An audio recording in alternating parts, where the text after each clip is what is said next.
All right, everybody. Welcome back to our lovely, lovely show. Notice that I did not say the name of the show. So before we introduce everyone doing the show and introduce what we're doing for this lovely episode, Jason, me and Jason have an announcement. Don't we, Jason? We do. Since we are going into a new era, basically, and this football season, I wanted to change things up. This is our 3-year anniversary of the podcast. We are officially changing the name. The new name of the show is now Birds and Blues Sports. We are no longer sports talk with Zach and Jason. I felt it was not good enough. Not necessarily good enough, but we have so many people doing it now with us that wanted to change it up a little bit. So we are now going forward as of today, Birds and Blues Sports. I like it. So sick. Go. All right. So, and there's only one way to celebrate 3 years of the podcast, though. It is the annual quarterback rankings for the upcoming NFL season. And the only way to make it even more epic is we have a 7-person megacast today with Nick right next to me. Say hello. Let's go. What's up? Nick is back, the Angry Jets fan. Dan is back, the other Angry Jets fan. What up? We got Pete. We got Ray back. Mr. Gold, the daddy, is here. And Richard is back for the first time in a long while. Let's go, Giants. Okay, so boo. All right, so we're gonna get this thing started. We're not talking about anything else other than we are ranking our quarterbacks for this season, the top 32 starting quarterbacks for this season. So let's go ahead and let's start. Nick, who is number 1 on your list? Okay, number 1, and this should be very easy for everyone. It's Patrick Mahomes. There's no other quarterback that could do what he does in the NFL. He's gonna probably win another 7 Super Bowls by the time he retires. It's a no-brainer. That's it. Moving on straight to number 2. No. We do 1 and then. Okay. Yeah, we're not doing 1 all the way to 30. So I was like, shit. You know, Nick. Rookie move. Unbelievable. It's okay. Welcome back to Why'd you make him first? All right. So Nick had Patrick Mahomes at number 1. Dan, you are next. Who is number 1 on your list? Yeah, I have Patrick Mahomes. He's the Michael Jordan of the position. He already has 2 MVPs. He's probably going to finish with like 5 or 6 MVPs and who knows how many Super Bowls. So, yeah, he's the clear-cut number 1. All right, Pete. Slam dunk. It's Mahomes' world, and we're just living in it. It's the only way to go. Yep. Raymond. Well, I mean, unlike everybody else, do I think Patrick Mahomes is the number 1 quarterback in the league? Yeah, absolutely. It's him number 1, man. I as much as I would want to just be a homer and put other people here, it's just there's no denying him, man. He is the clear-cut number 1. Save my thoughts for the rest. Yes, this one should be pretty much easy. Jason, I'm sorry, Rich is next. Yeah, it's Mahomes. There's really not much else to say. He's gonna be the GOAT. Yeah. Mr. Gold. It pains me to have to put Mr. Pat Mahomes as number 1. It really still hurts, but he's the best quarterback out there. Pain. Well, yeah, I mean, there's nothing else to say. I also have Patrick Mahomes in the number 1 slot, so we can move right on here. Number 2, Nick, who's number 2 on your list? Number 2 on my list is Mr. Joe Burrow. Joe Burrow, I think, is the best passer of the football in the NFL. That's just my opinion. And truthfully, the duels between him and Patrick Mahomes, it could go either way. It's just Joe Burrow, I think, has that edge over a few others that you could put here. All right. Danimal. Yeah, I have Joe Burrow here. when healthy, he's the best pure pocket passer in the NFL. He has insane accuracy. The only worry is the injury concerned, and is that going to come back to bite him if he misses too much time this year and going forward? But when he's healthy, he is my number two, and it's those two like in their own tier, Mahomes and Burrow for me. Yeah, pretty much. Pete. I agree. Number 2, Joe Shiesty. I mean, we already said Mahomes. I feel like we're in the new era where Mahomes and Burrow, it is Brady and Manning, and they're going to go back and forth. But Burrow's the easy number 2 here. All right, Raymond. Yeah, I mean, it's got to be Joe Burrow. Like as much as there's homerism, and Dano with his fucking antics, and injury concerns. It's a fucking calf, bro. Every athlete in the NFL has a calf injury. He's going to miss the start of the season. It happens. I mean, when you're like in the league we live in now, where these athletes are at like superhuman levels, yeah, like guys are going to get hurt. It is a concern that he's hurt already again, and we're talking about missing the start of another season. I personally think he needs to get a new trainer and a new training regimen, but what do I know? But yeah, Joe Burrow is clear number 2. What he has, the talent wise around him, elevates him to that level of competition with Mahomes. I hope we watch these guys deck it out for the next 10 years, just the two of them, because it's amazing football to watch. But yeah, it's Mahomes, Burrow, and the rest of this list isn't even close. Richard. Yeah, I agree with Joe Burrow. He's really the only guy who has Patrick Mahomes' number so far. So gotta give him the number 2 nod. Pretty clear. All right, Mr. Gold. Yeah, no, it's Joe Burrow. He's the only proven quarterback who has consistently been able to beat Pat Mahomes. But that injury history is concerning. And if this continues, I'd move other quarterbacks up in the future over top of Joe Burrow if he can't prove that he could stay healthy and play full seasons. All right, so that leaves me. I will follow everyone's lead again. It is Joe Burrow, number 2 for me. Has been to the Super Bowl already. Has done a lot already in his short career. Has pretty much resurrected the Bengals franchise by himself on his back. So it's Joe Burrow for number 2. Moving on to number 3. Now shit's gonna get interesting here.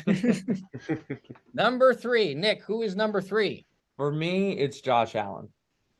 The past season he did have some turnover issues, but I think when it comes to how good this dude really is as a player itself, not just his wicked powerful arm, it's how mobile he is outside the pocket, how he can get it done with his feet.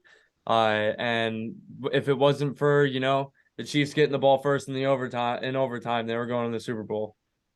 It's just that for me, I think it's easy. It's Josh Allen. Okay. Dan.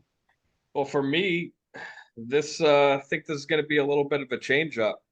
I'm going with Aaron Rodgers, and it's because he's the only guy on this list who's a 4-time MVP, and he had 26 passing touchdowns with a broken thumb last year.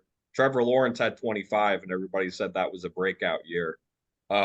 New team, completely rejuvenated, a lot more weapons around him. I think he's going to have a good year, and he's a proven winner. And unfortunately, for the way that I look at Josh Allen is when you compare him to Joe Burrow in a big spot against a Mahomes or somebody like that, he's like 50-50. And I just don't trust him in a big spot as much as the top 3 guys.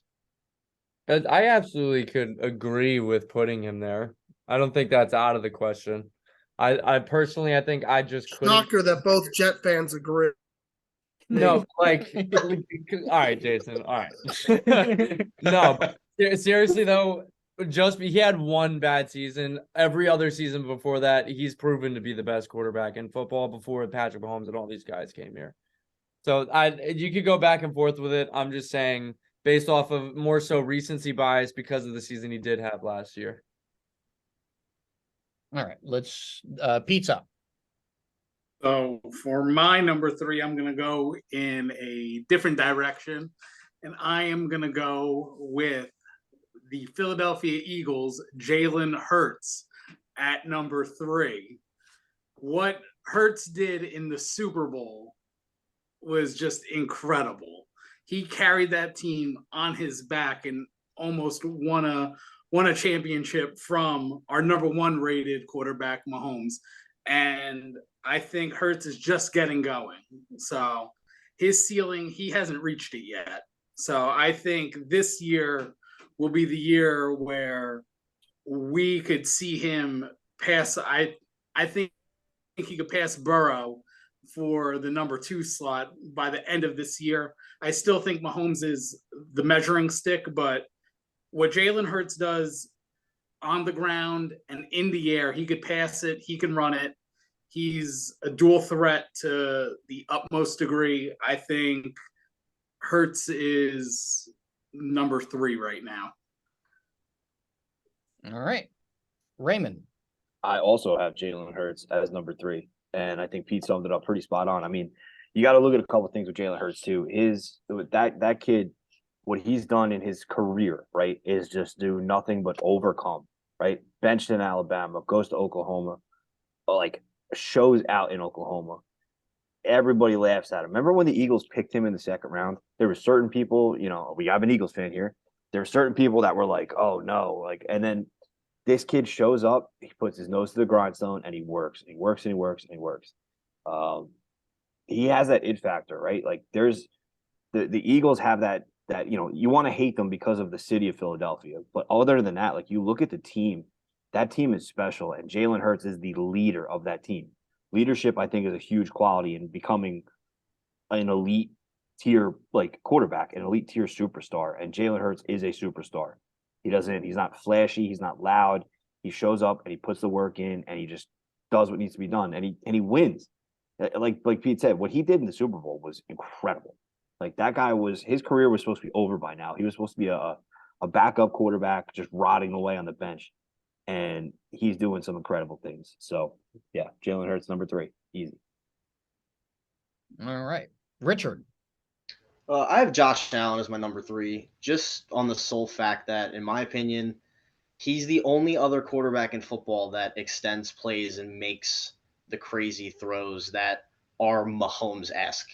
He's not as good as Mahomes. He turns over the ball way more than Mahomes, but in terms of getting out of the pocket and extending plays and making the big-time throws down the field, he could do that. So that's why I have him at number 3. All right, Mr. Gold. Yeah, so I mean, we got Dan being a homer over here picking Aaron Rodgers. It's just absolute. But that being said, I'm going to go Jalen Hurts with number 3. No homer bias at all whatsoever. But no.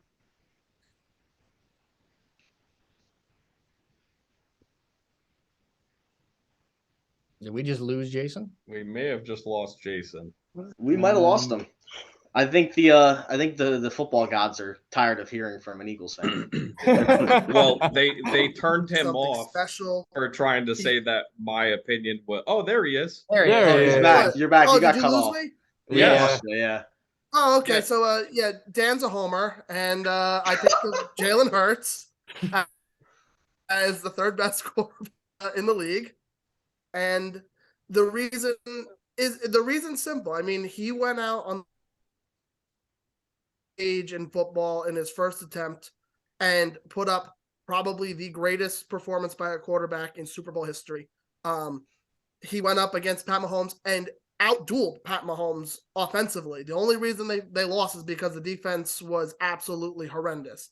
Jalen Hurts has proven time and time again that he's not just a bench player. He's not just this guy who was brought in to compete with Carson Wentz. This guy was designed to be our future, and he's got the record and now the money to prove it. I absolutely see him being the 3rd best quarterback in the league this year. All right. For my number 3, I do have Josh Allen as well at number 3. Last year he had a bad year. It was his worst year since his either rookie or second year in the league. Had a lot of turnovers, but he's still so special. He's so talented. There's the arm ability, the rushing ability. I just think he's just still up there in terms of the elite talents at quarterback. Obviously losing Dable hurt him a little bit. I want to see if he could come back to form this year, but I still just think he's top 3, and I have Josh Allen number 3 here. The problem with so can I just say so, the problem that I have with putting Jalen Hurts 3 is that we've had 1 year of this. So we're saying that Josh Allen's 3 years in a row of 4,200 yards passing and 6 touchdowns rushing every year. That's, I mean, okay, you want to say that Jalen Hurts has been more clutch, but we've seen it now like 3 years in a row. Here, I got Josh something for you. Allen. I got Josh something for Allen you. also was clutch in the playoffs. All right, how about one this? playoff run? He played lights out every game. What team has people trying to get to it, and what team has people jumping off the ship like it's on fire in the middle of the harbor? Right? The Buffalo Bills are regressing. Call it That's the true. Daboll effect, call it whatever you want. But I Josh agree. For Allen, sure, Dable effect. Josh Allen regressed. I agree with that. Josh Allen regressed, and Jalen Hurts keeps getting better. So for me, that is what puts me ahead with Josh Allen and Jalen, because there's a clear difference. They're both top 5 quarterbacks, but one's getting better and one's not. But the other thing is that, okay, and you could call me biased, but the guy I have 3 is a 4-time MVP. There is no other quarterback in football with 4 MVPs. So what's the argument against that? The argument is is You he won make those dirt. MVPs you in make the a good past. point. The reason why I wouldn't put Aaron Rodgers at 3 for me is just he's 40 and he's not the playmaker that some of these guys are anymore. Agreed. He's going to throw a lot of touchdowns because the Jets have a lot of receivers, but he's not the playmaker that Josh Allen is. He's not the playmaker Mahomes is. No, because he doesn't do it with his legs, but we don't knock Joe Burrow for not doing it with his legs. Because Joe Burrow doesn't need to. Well, neither does Aaron Rodgers. Joe Burrow doesn't have legs to do it with. So Okay. Yeah, I was waiting for it at some point from Pete. All right, let's move on to number 4. Who you got number 4, Nick? Number 4 is where I put Aaron Rodgers. It's simply on the fact of he is a 4-time MVP. He did have a bad year last year. I do think it was due to his thumb. Yes, he is getting old. That's why I also want to temper the expectations of him. Yeah, I couldn't put him at 3 simply because of the fact that he doesn't have the youth that these guys do have, and it worries me a little bit. He is absolutely special arm talent. I still think when he's right and he's at an MVP level, nobody can beat him. Like when he's that dialed in a game, it's hard to see at 40 years old now. All right, Danimal. All right, number 4, I have Josh Allen. And like I said before, 3 years in a row now with 4,200 yards plus passing and 6 rushing touchdowns every year. I mean, that's pretty special. He is the Bills' offense. Without him, they'd be anemic, and they couldn't run the ball last year. So it's actually startling how much better he makes them. So he has to be a top 5 quarterback on my list. And their running game's still suspect. For sure, yeah. Unless they signed Kareem Hunt. Fuck that guy. Pizza.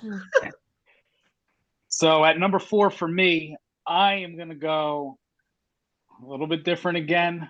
I would have had him number 3 if he has proven to stay healthy. He's the most dynamic player in the NFL. Baltimore's own Lamar Jackson.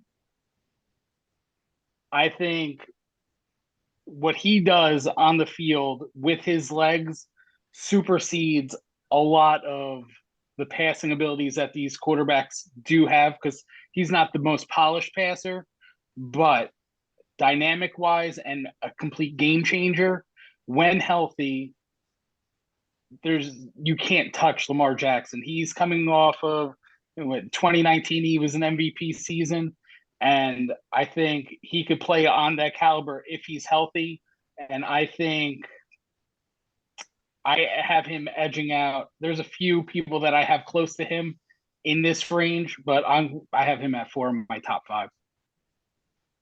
Raymond. First of all, drug test that man, because Pete is on something right now, and I don't know what it is, because that is horrendous. I kind of agree. Horrendous. I don't have the Jackson in there. God. I got Aaron Rodgers at 3, 4-time MVP. I mean, he's a little bit of a diva, and I'm by a little bit, I mean, Not he's a this year. fucking diva.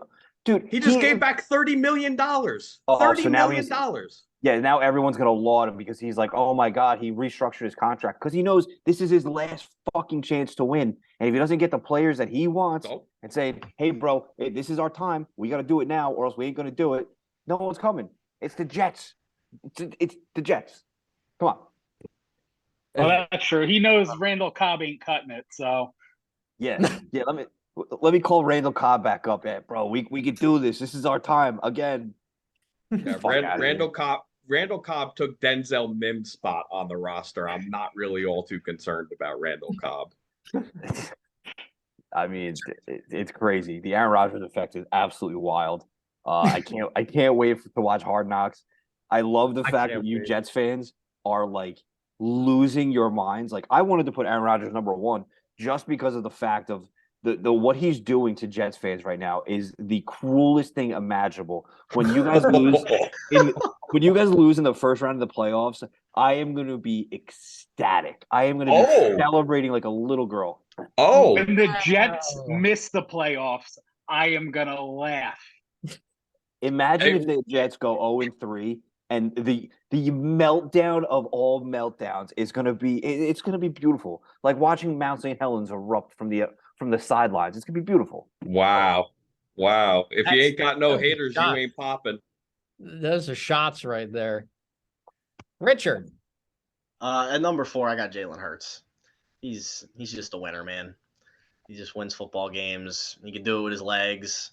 He's unstoppable with that QB sneak, unlike any other QB I think I've ever watched in my life. The fact, I don't know what his percentage was. Jason could probably tell me because he's an actual Eagles fan, but it's got to be above 95% on the QB sneak last year. It only failed one time. Yeah, that's ridiculous. So he's a needle mover, man. He's a real definition of a needle mover. So I got him. You got to have him in your top 5. All right, Jason. Can I just hear Rich like suck Jalen Hurts' cock one more time? It was music to my ears. Listen, just be happy. Just be happy. I released the bias for the podcast. Okay. It felt really good. It warmed my heart. I'm an honest sportscaster. I didn't release it. Don't worry. At number 4, I put Justin Herbert. I think pure raw talent alone puts him at number 4. He's had the worst coaching imaginable to start his career.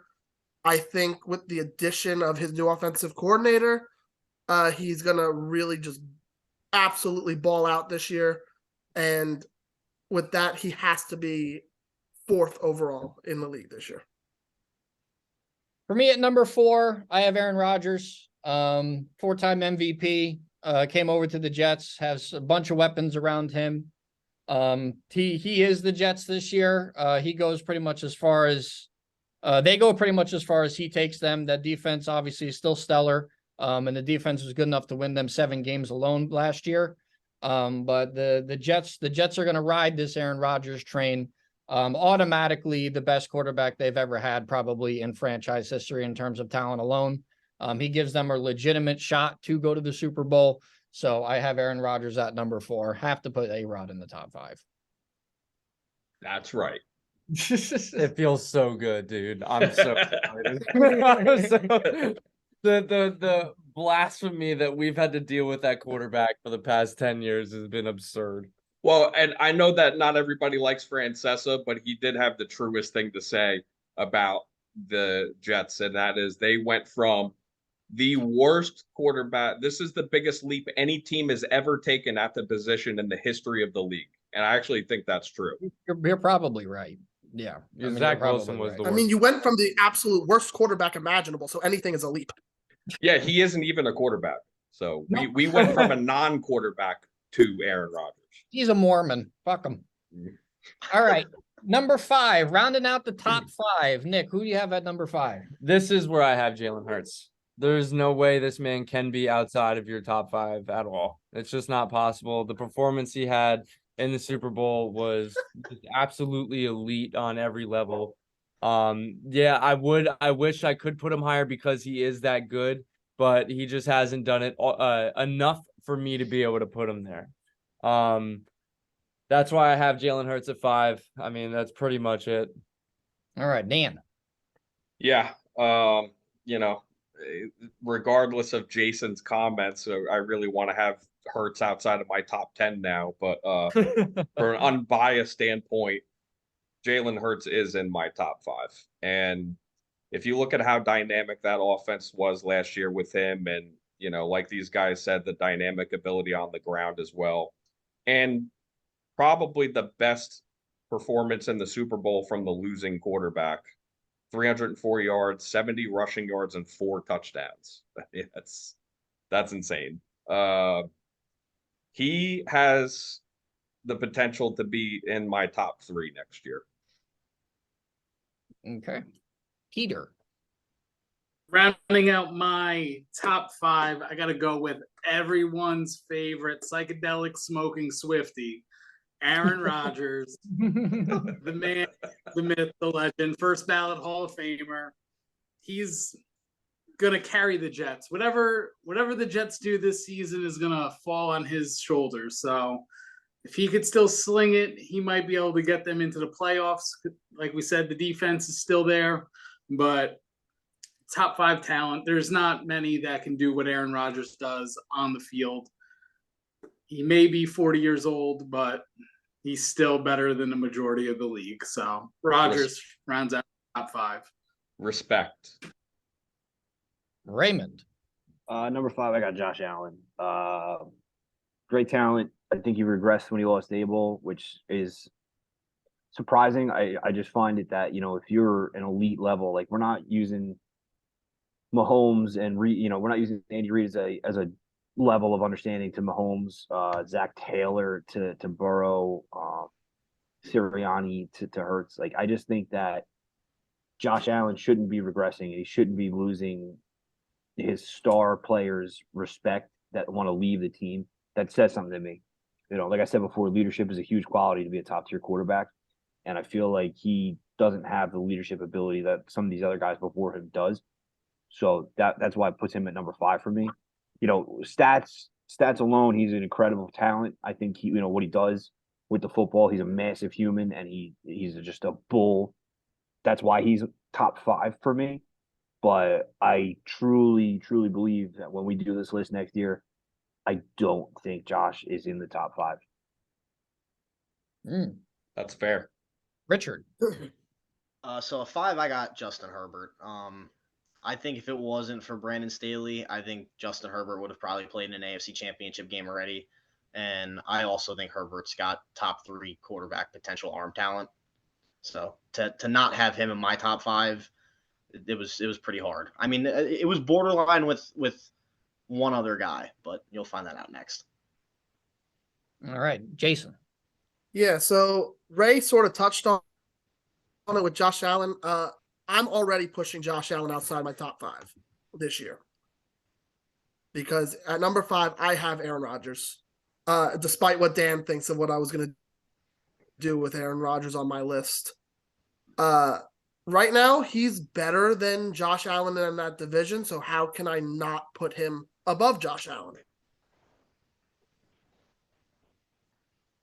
Elite talent, despite being like 40 years old. So as long as he's healthy, as long as he doesn't, get some sort of freak injury, he's better than Josh Allen. So Aaron Rodgers, number 5 to round out the top 5. Okay. Respect. So Respect. my to finish out my top 5, I really I flip-flopped a lot here. I really did between 5 and 6, but I have to go with my gut and be a little controversial because someone has to be on this show. Number 5, I'm going with Justin Herbert. So no quarterback in their first 3 seasons in the history of football have been as good as Justin Herbert. Most touchdowns ever in the first 3 seasons, second most passing yards ever in the player's first 3 seasons. If it wasn't for Brandon Staley, he probably would already have an MVP. He probably would be in a title game. The only quarterback who has more arm talent than Justin Herbert is Patrick Mahomes. I mean, there is no ceiling for Justin Herbert. That's how good he is. And I couldn't leave him outside my top 5. I understand he got beat up by Trevor Lawrence in that playoff game, but I also think that's because he's lower on I have him at 5 also because I don't really like how quiet he is. I think if he was more vocal and he got a better head coach in there, I think that would even leapfrog him for me into the top 3. But from a pure talent alone, Justin Herbert is disgusting. And I love me some Justin Herbert. So he's in my top 5. Barely cracks it though. Number 6, Nicholas. Okay, number 6. This is where I have Justin Herbert. I was going back and forth between him and Jalen Hurts on this list of who I wanted to put at 5, but I simply couldn't put him in my top 5 yet just because he hasn't done it yet. That arm talent is absolutely insane. He is, as a raw quarterback, is probably the only reason why the Chargers have been remotely relevant at all, because the coaching has been so inept. I couldn't put him any higher solely on the fact that he just hasn't gotten it done in the playoffs. So this is where I have Justin Herbert. All righty, Dan. All right, so Ray might not like this, but I have Lamar Jackson at number 6, and I was really having a hard time with Justin Herbert and whether or not he should be in this spot or not. But Lamar Jackson won MVP in 2019. We're not that far away from that yet, and he still has ridiculous ability. I have to assume that he's healthy now and that he's going to play. I can't assume that he's going to be injured. So from that aspect alone, he has to be further up on this list, closer to the top 5, just on pure freakish ability alone. All right. Pete. All right. So just outside of my top 5, I go Josh Allen here. He slipped out of the top 5 just a little bit. I mean, the regression is real. Turnovers are real. And I mean, you got to, if you're the leader of your football team, you got to keep everybody happy and keep everyone in check. Seems to be a little dysfunction up in Buffalo. He slips down just a little bit for me, but he's right there. He has all the physical tools to be successful in the league. It's just a matter of actually putting things together, but he's proven it year in, year out, but he's just outside my top 5 this year. All right, Raymond. You're muted. Sorry, it's loud out here. Number 6, I got Justin Herbert. I agree with Nick. I think again, I don't like using the coach thing as a gauge. I actually hate it. It really turns me off. And also, you look at Justin Herbert, and like you said, Zacho, the level of talent that this kid has and the raw talent he has, is bad coaching truly what's keeping him back and keeping him limited? Or is it just he's not ready to take that next step like the 5 guys we just mentioned were? Like, he has the ability, but he makes a lot of dumb mistakes and he puts himself in bad situations.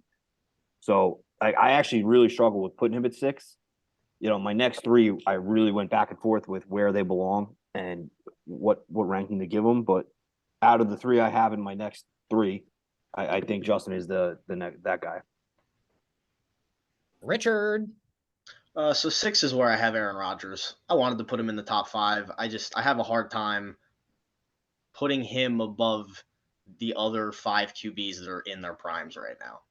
But to me, I want to put him in the top 5 because I do think Rodgers is going to kill it this year. But he just falls out of it for me. So he's who I have at 6. All right, Mr. Gold. Yeah, Josh Allen is at number 6 for me. I had to push him out of the top 5, but that's about as far as I can go down with him. He's still elite talent. He's still got good raw talent. We need to see if he is really on a regression or if he's going to rebound and come back up. I don't know what we're going to see this year. So we'll see. All right. So for me at number 6, this is where I have Jalen Hurts at number 6. Had an all-time performance in the Super Bowl. Easily the best rushing quarterback in football right now. It's to Dan's point, I want to see him do it again.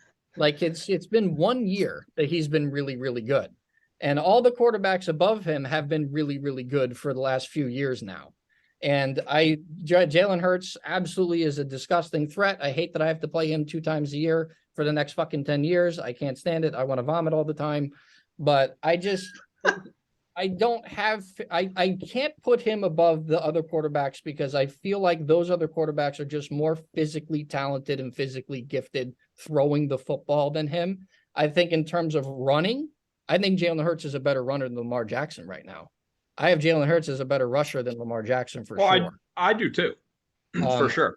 He's a better rusher and a better thrower than Lamar Jackson. Yes. Objectively, he is. Yes, I completely agree with that. I do too. So I have Hurts at 6. If he does it again, I'll probably vault him to top 3 if he does it again. I just need to see it again.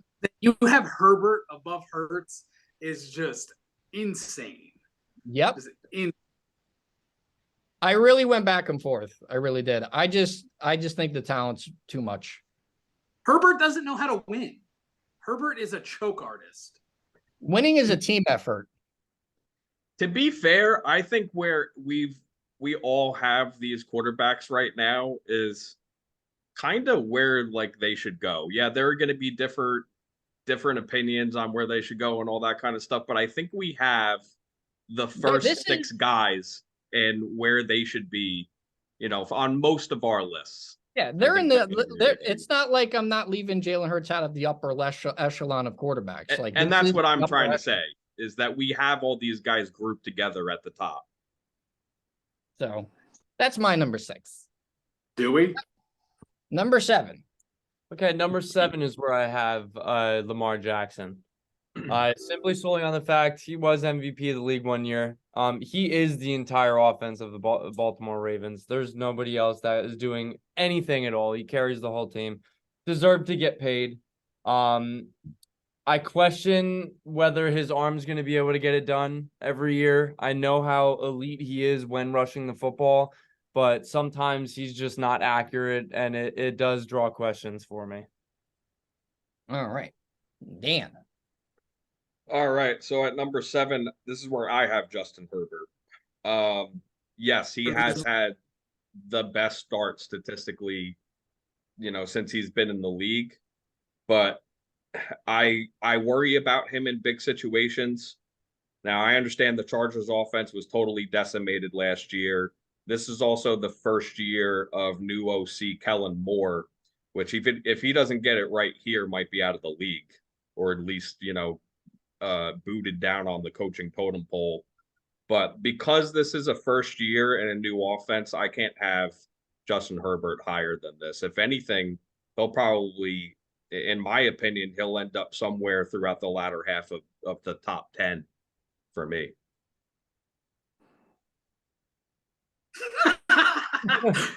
I don't like what's going on there right now. So I don't know. We'll see if I'm wrong. And yes, he is a talented quarterback, and he is absolutely a top 10 quarterback in the NFL. All right. Pete. So we're going to call this the slide of Justin Herbert for me. We'll find out where he ends up on my list. So at number 7, it is not Justin Herbert. He continues to slide. 7 for me is the man that kicked the shit out of his team in the playoffs. And I'm talking about Trevor Lawrence. Trevor Lawrence is a dog. Trevor Lawrence is going to be in the top 5, I believe by the end of this coming year, he is a fast riser, and you're only giving him more weapons with Calvin Ridley. And I think we're going to see with him having a true number one and not Christian Kirk or using Evan Ingram, what he can do with a real number one option. Trevor Lawrence is my high riser, and he's at number 7 for me on this list. All right, raise up. I concur. Number Ooh. 7 is T-Law. I mean, yeah, what more do you say? Pete nailed it. That's fact, man. I mean, I think Trevor Lawrence is a talent. Like, you talk about talent, right? That kid took the Jaguars and made them relevant again. It's fascinating. But yeah, I can't wait to see what he can do with like an actual team around him. A true number one in Calvin Ridley, as long as he's not gambling like a fucking retard. And you get Etienne back. I think they're going to have a really decent team this year. I like the fact that he's poised for a great year. I really hope to have him in my top 5 next year. I've always been a big fan, obviously with Clemson, but yeah, T-Law, number 7. All right, Rich. Yeah, I'm on the same train with Pete and Ray. I love me some Trevor Lawrence, man. He really broke out last year. Doug Peterson got in there, and I think he really untapped some stuff that Urban Meyer had buried away his rookie year. Trevor Lawrence is finally showing the world why he was picked number 1 overall. So I'm all in on T-Law this year, and I agree with he's probably going to be in my top 5 next year on the trajectory he's on. All right, Mr. Gold. Yeah, I got Lamar Jackson at number 7. I think as long as he's healthy, because I can't assume that this injury is going to happen again. And I have to assume he's finally fully healthy after the weeks and weeks that they kept saying his knee needed to recover. When healthy, he's an 800-yard rusher, and now they gave him actual weapons to throw to, which he's never had ever in his career. So, and they're saying that OBJ actually looks really, really good in camp right now. So I have to say Lamar Jackson is 7 on my list. All right. Mr. Gold, I agree with you. Would you look at that? Good.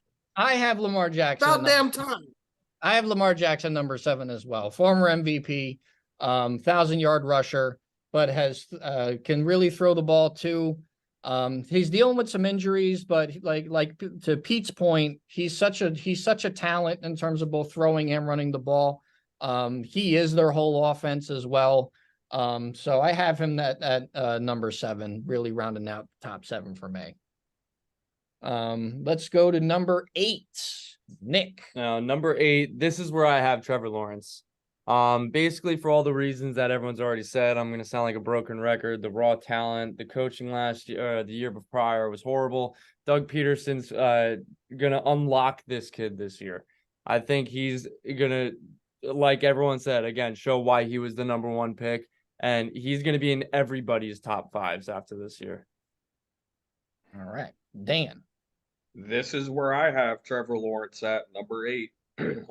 He definitely broke out last year without a true number 1 receiver. He had 4,100 yards, 25 touchdowns, and 8 interceptions, and the trajectory is pointed up.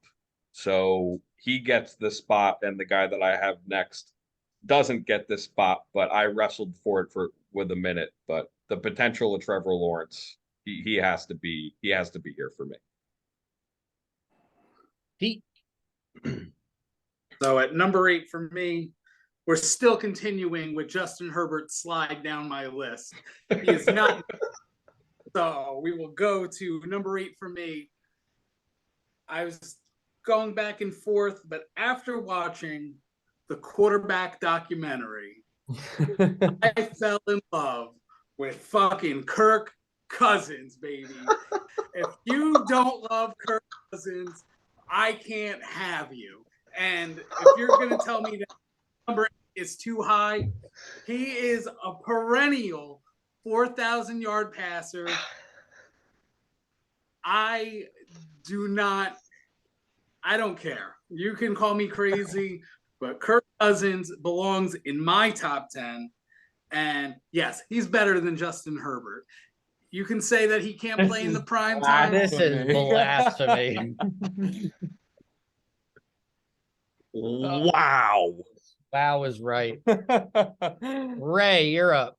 All right, so before I get into my Lamar Jackson rant, who is my number 8, I want to give fucking props to Pete. And spoiler alert, because Kirk Cousins is my number 9, and I'm going to show that man so much love when it comes around.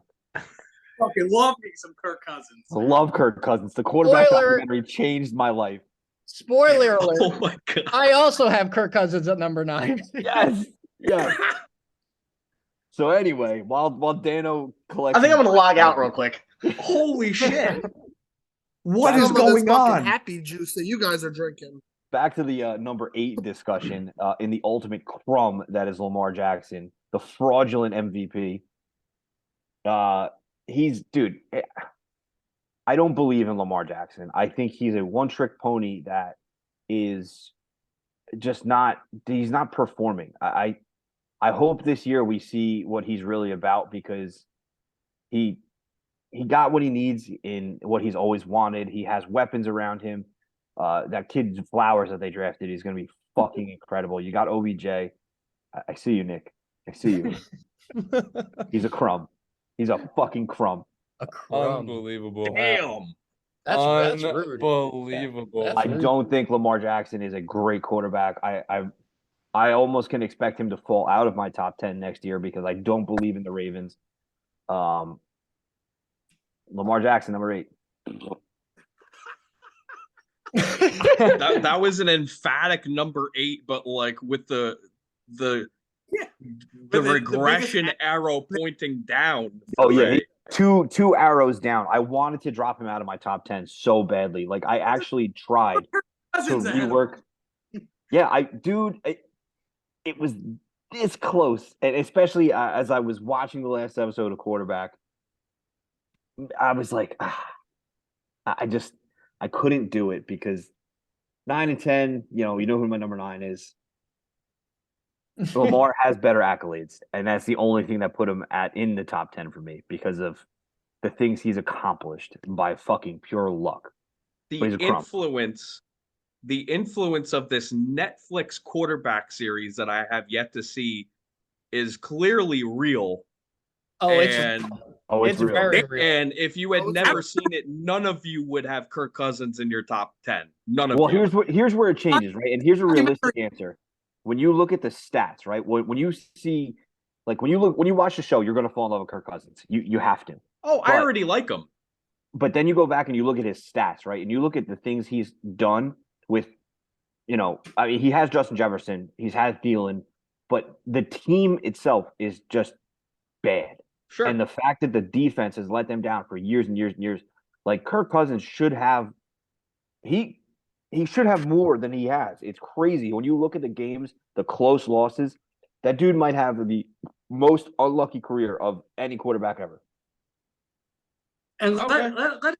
let it not slip that throughout that whole documentary, the only noises he makes is because his fucking ribs are just blown apart. So Oh yeah, it's bad. I never saw it yet, so what he did with ribs like that is just Dan. After you watch this, you might have fucking Cousins in your top 5. Yeah. Okay. The Hey, dude's like an Ninja I Turtle. gave He's just Tony playing Romo quarterback from the credit back. when he played with a punctured lung. So Dude. that elevated him for me at the time. So I get it. I get it. All right, Rich is up. So at number 8, I have Lamar Jackson, and it's not because I think he's a crumb. Listen, Lamar's got to be in everyone's top 10. He's won MVPs. He's insane rushing the ball. I wanted to have him at 7, but I just think Trevor Lawrence is on a trajectory up, and I want to hope that Lamar gets back on his trajectory, but keep in mind he hasn't really played football in like a year. Good point. So I think he's going to struggle out the gate a little bit. He's got a lot of new receivers, so hopefully that gels, but they also have a new offensive coordinator, but he's got to be in my top 10 either way. Mr. Gold. Now I have Trevor Lawrence. I'm not going to sound like a broken record. Trevor Lawrence absolutely improved.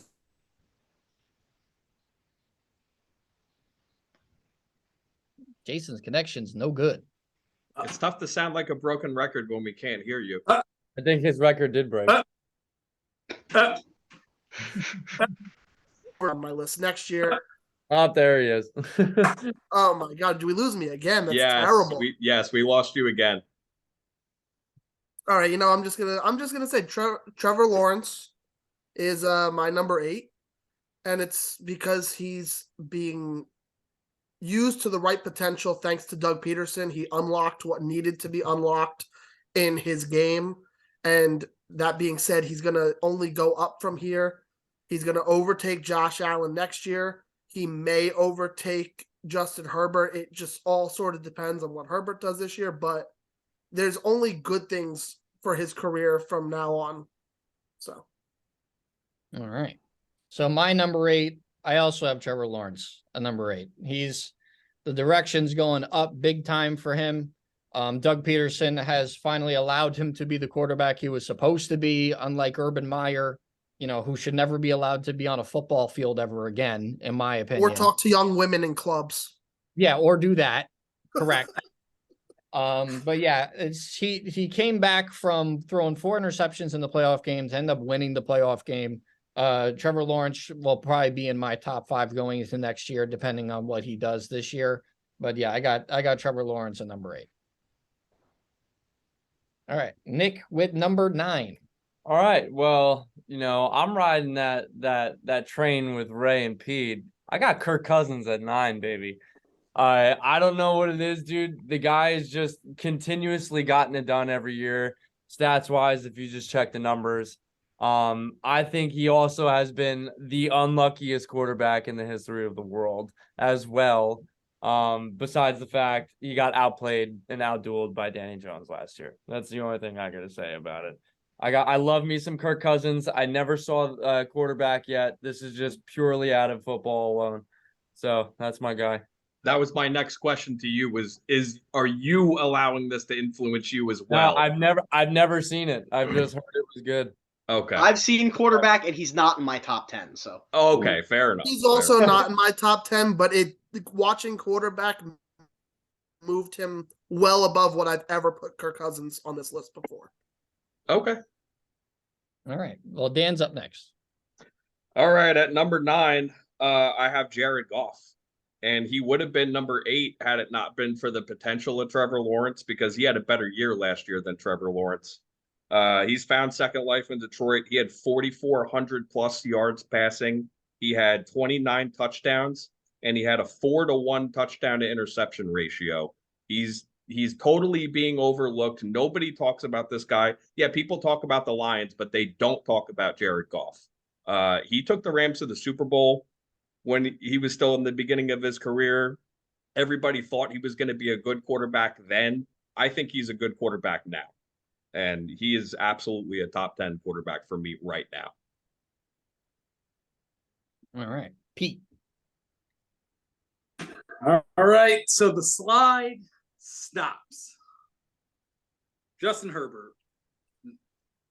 You're just so insane. I don't want to talk about him because I don't like him. I don't like his hair. I don't like his loser mentality. I don't like how he can't close out games. But arm talent is undeniable.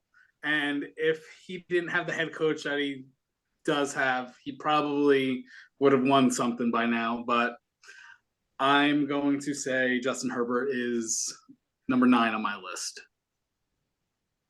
All right. Raymond. Since we all know my number 9, I'm going to go on the Kirk Cousins defense wagon right now. My man has thrown for 3,700,000 yards since his career started, right? In the last years, he's thrown for 4,547 yards, 4,221, 4,265, 3,603. I believe he got hurt that year. 4,298, 4,093, 4,917, 4,166. The year prior to that was 2014, where he played for the Redskins, and he threw for 1,710 yards. Deny him. The man throws the ball, and when you see the quarterback documentary, you will see that his O-line has consistently let him down, and he is getting destroyed every play. He ends every play on his fucking back. I just think it's is he a great quarterback? No. And I think it's because he fails under pressure. The big stigma with Kirk is he can't play in the big game, and he, Monday night or Thursday night game, Sunday night he crumbles. I don't know. I respect the man's talent, and he's a gangster. He just goes out there, and I gotta go. Peace. Next is Rich. All right, so for my number 9, I got Deshaun Watson. I think he's got all the talent in the world to be a top 5 guy. Again, he already showed in the past that he was a top 5 guy. I know last year he struggled a little bit, but that was a year off of football, probably a little more than that, year and a half off of football. But now a full off season, fully acclimated with Cleveland's offense. I think Watson's going to be a baller this year, man. Interesting. Mr. Watson, top 5 at touching people's assholes.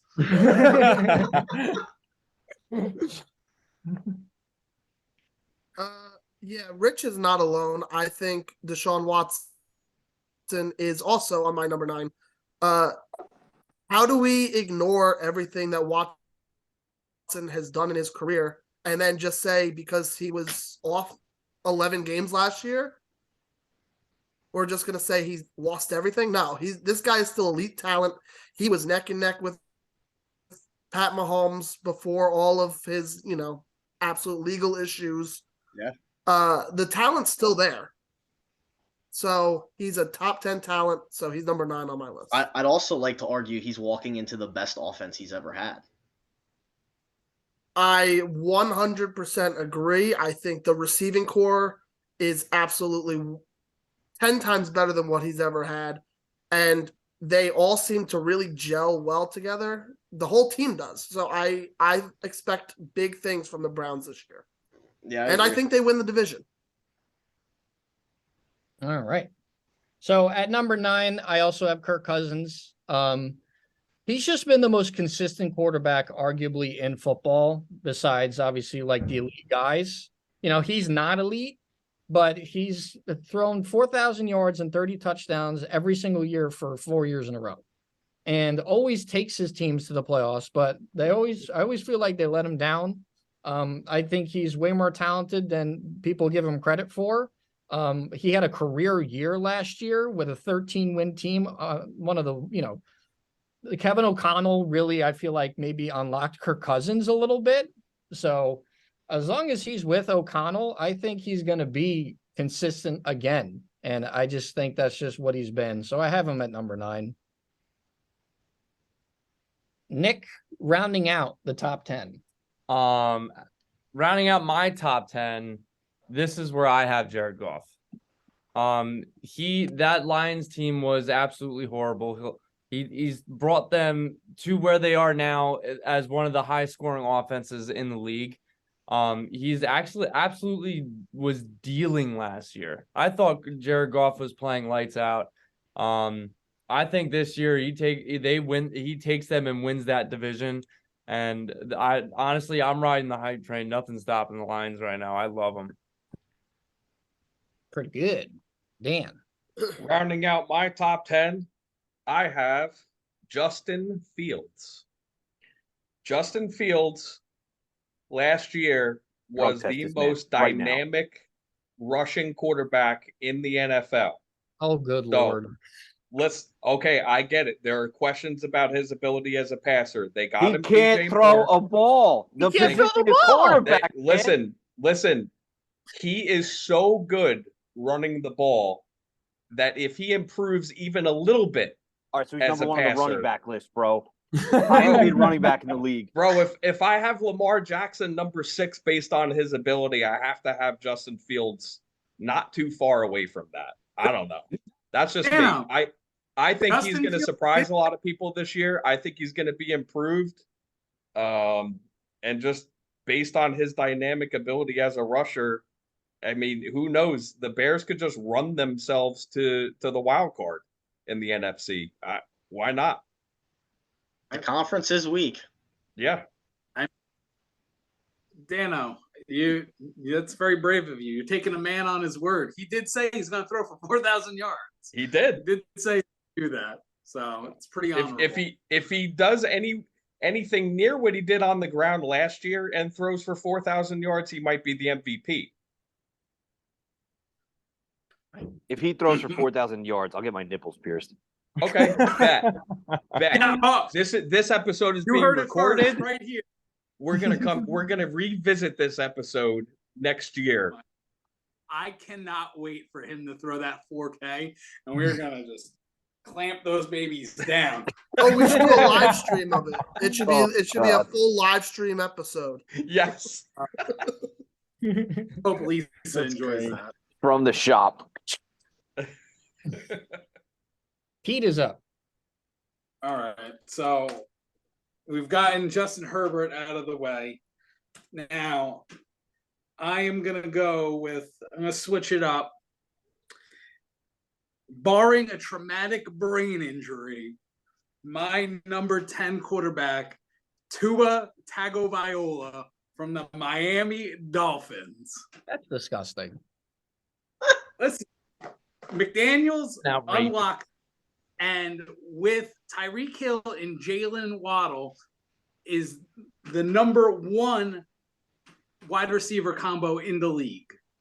Did McDaniels unlock him, or did Tyreek Hill and Jalen Waddle unlock him? Could say both, but you know what? He has both to work with. So if he With those didn't- two but receivers, he should have 50 touchdowns every year. and if his brains didn't get fucking scrambled all over the field. So what I'm saying is, barring a traumatic brain injury again, man, top 10. Wow. I am now going to document my slide of Tua. Oh, I love it. I love it too. Yeah, add me to that list too, because you ain't hearing that fucking mental midget's name out of my mouth for a Yeah. long time. Me too. There would be a slide of Tua for me too. Don't you worry. Is it me? Am I up? Can we get back to Yes. fucking realistic expectations here? Because Yes. the last two takes were the most disgusting things in the world, and I collectively want to boo you, Dan, and boo you, Pete, because what the fuck? Tua's going to be eating oatmeal for the rest of his life because his brain is mush. He's going to take one hit He's this a year. top 10 quarterback. because of it. He's not gonna make it to the year, bro. You're gonna have Jalen Waddle trying to throw passes because the kid is soup. It's Do your nipples hurt yet? Because Fields is going to throw for 4K. oh god. Anyway, Book number it. 10, Jared Goff. Jared Goff has a realistic expectation to be the third best quarterback in the NFC because the NFC quarterbacks are disgusting this year. It's just bad. It's bad all around. I think Jared Goff has the capability. Like it's been mentioned before. Someone had him higher. He went. He has talent around him. He has the ability to do it. I really hope he succeeds this year with a good defense. I think Detroit is going to be the surprise team of the year. And I'm looking forward to it. I saw something the other day, and it's going to upset you Jets fans. My God. It was like Detroit is the most starved team that is ready for a re-emergence this year. So, Jared Goff, number 10. That doesn't upset me. That doesn't upset me. We'll meet them. throwing? We'll meet them when it counts. Who's he throw? He's throwing to the sun god, bro. One of the best wide receivers in the fucking league. Yeah, there's weapons there, and they have the best old line in football. So, Fact. Rich is up for number 10. To round out my top 10, I got Dak Prescott. Dak's just, if he cuts the turnovers, he's going to be good again this year. Thank you, Rich, for keeping it classy and keeping us on a level playing field here. Mr. Gold. Yeah, I think it's time to bring the playing field back to Pete's level because I also have Tua as my top 10 quarterback in the league. Thank you. Thank you. I believe it. I'm He's believing the this most is ridiculous. accurate quarterback in the league. He has the most accuracy in the end zone. How do you not say he's a top 10 quarterback? The dude has the 2 best wide receivers to throw to. Exactly. The That's dude's why gonna he's so fucking accurate, throw because they're for- open by Who 5 cares? yards. That's fucking great. It just adds to his talent. He's already accurate. Jason, now you you could give probably him the be a 2 top best 15 receivers to quarterback with throw those to. receivers. Thank you. Get outta Thank here. you.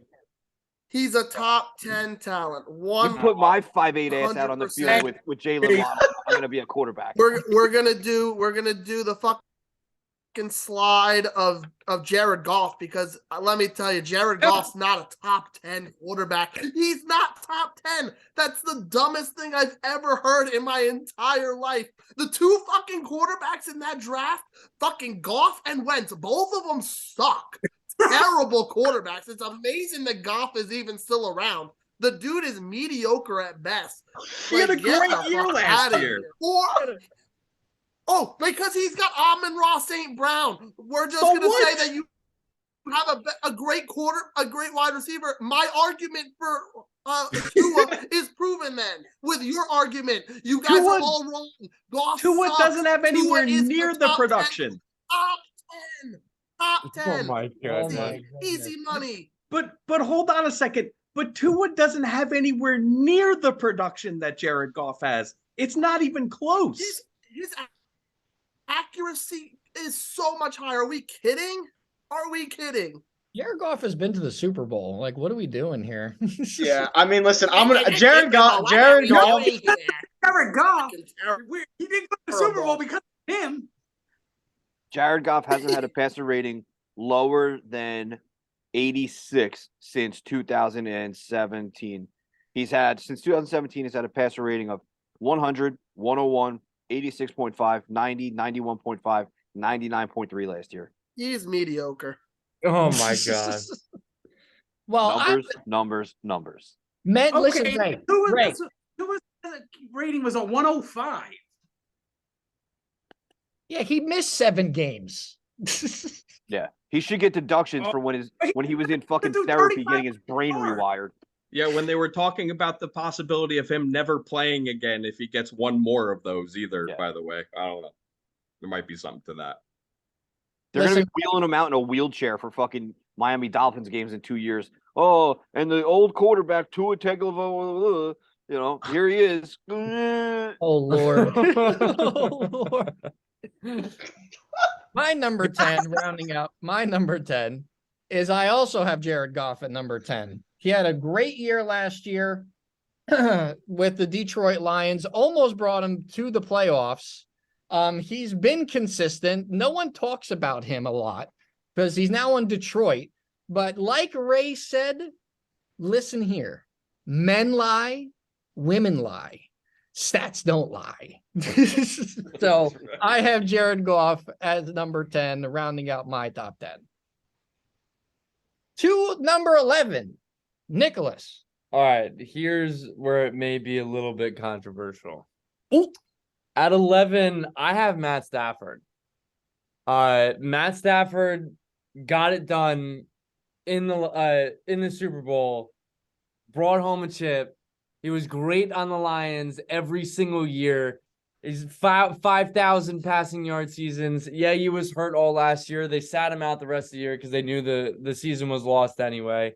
Matt Stafford is a great quarterback. And you can't tell me otherwise. For me, you could that's call a this. For me, you could call this the fall of Matt Stafford, I guess, because I don't got him anywhere near here. I mean, Matt Stafford was actually a real Lions quarterback, unlike this Jared Goff character. Good Lord. Dan. Oh my god. All right. At number 11, a lot of you aren't going to like this, but I don't care because I think it'll be really good for the podcast. And this is how I really feel. Daniel Jones is my number 11 quarterback. Let's go. In the National Football League. And the reason is Lost simple. all credibility. The Dable effect is real. He had 708 rushing yards and 7 touchdowns with zero help. Okay, you want to say Saquon was there maybe for half the year. And okay, he played more than half the year, but he was not good for half the year. He was their entire offense They went to the playoffs last year. I think it's time to start giving this guy a little bit more love. That's just me. You're right. You're right. That is just you. You know what? I appreciate it, Dan. I don't have him this high, but I appreciate it, Dan. Other than, hold on 1 second. Other than Josh Allen, okay, and probably Justin Herbert, because their offense was just so decimated last year with injuries. Nobody did more with less. That is Daniel correct. Jones. That's correct. That's fair. That's 100% correct, actually. Pizza. All right. So the fall of Jared Goff just continues now. This is my new thing. Number 11, Dak Prescott. Each year proven to be a stats machine. Can he get it done when it matters most? Probably not, but he's still in my top 15, just outside top 10. All right, Raymond. I feel like Mugatu. I feel like I'm taking crazy pills over here. This is fucking absurd. Also, one shot at Jason here because you're throwing shots around. Your internet connection is like Tua Tagovailoa's brain. It's in and out. It's just fucking mush. So anyway, 11. I have Dak. I agree with Pete. I think Dak has great talent. He's always had talent around him, so he's had no excuses. I just think he can't get it done. I don't know what it's going to take for that guy to step up to the next level, to break into a top 10 quarterback. As a Giant fan, I'm glad he isn't. You know, I was afraid when he had those really good years. If he didn't break his leg, he would have thrown for 5,000 yards. I agree with that. I think injuries, period, have derailed his career and set him back because I think he has that fear of getting hurt. And, you know, he does too much. He's that guy. He's so desperate to win and bring, you know, he's got Uncle Jerry breathing down his neck to bring him a national championship here in Texas, Dano. I think he's just doing too much. All right. Richard, you're number 11. Number 11, I have Captain Kirk. I wanted to put him inside my top 10, especially after watching quarterback. He's a very lovable guy, good family man.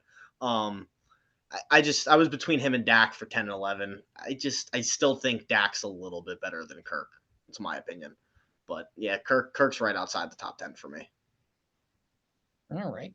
Jason. All right, I think me and Rich are probably in the same thing because I was trying to figure out if I should put Kirk Cousins at 11 or put Dak at 11. So I went with Dak. I just think he brings a little bit more to the table than Kirk Cousins can from a raw talent perspective. So I went with Dak Prescott in number 11. So my number 11, I actually have Deshaun Watson here. I couldn't put him in my top 10 based on, I just don't know how he's going to be in this new Browns offense. I think it's going to be really good. This has the potential to be his best offensive team he's ever had. You know, not too long ago, we were talking about him being a top 3 quarterback in football because of his talent.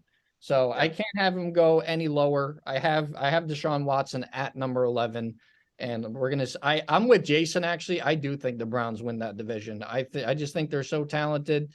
They have a top 3 offensive line in football. They added weapons, and he's actually allowed to be in the building for this year. Well, depending on what happens with Joe Burrow now, I mean, if he misses any significant time, the Browns could really get ahead in that division.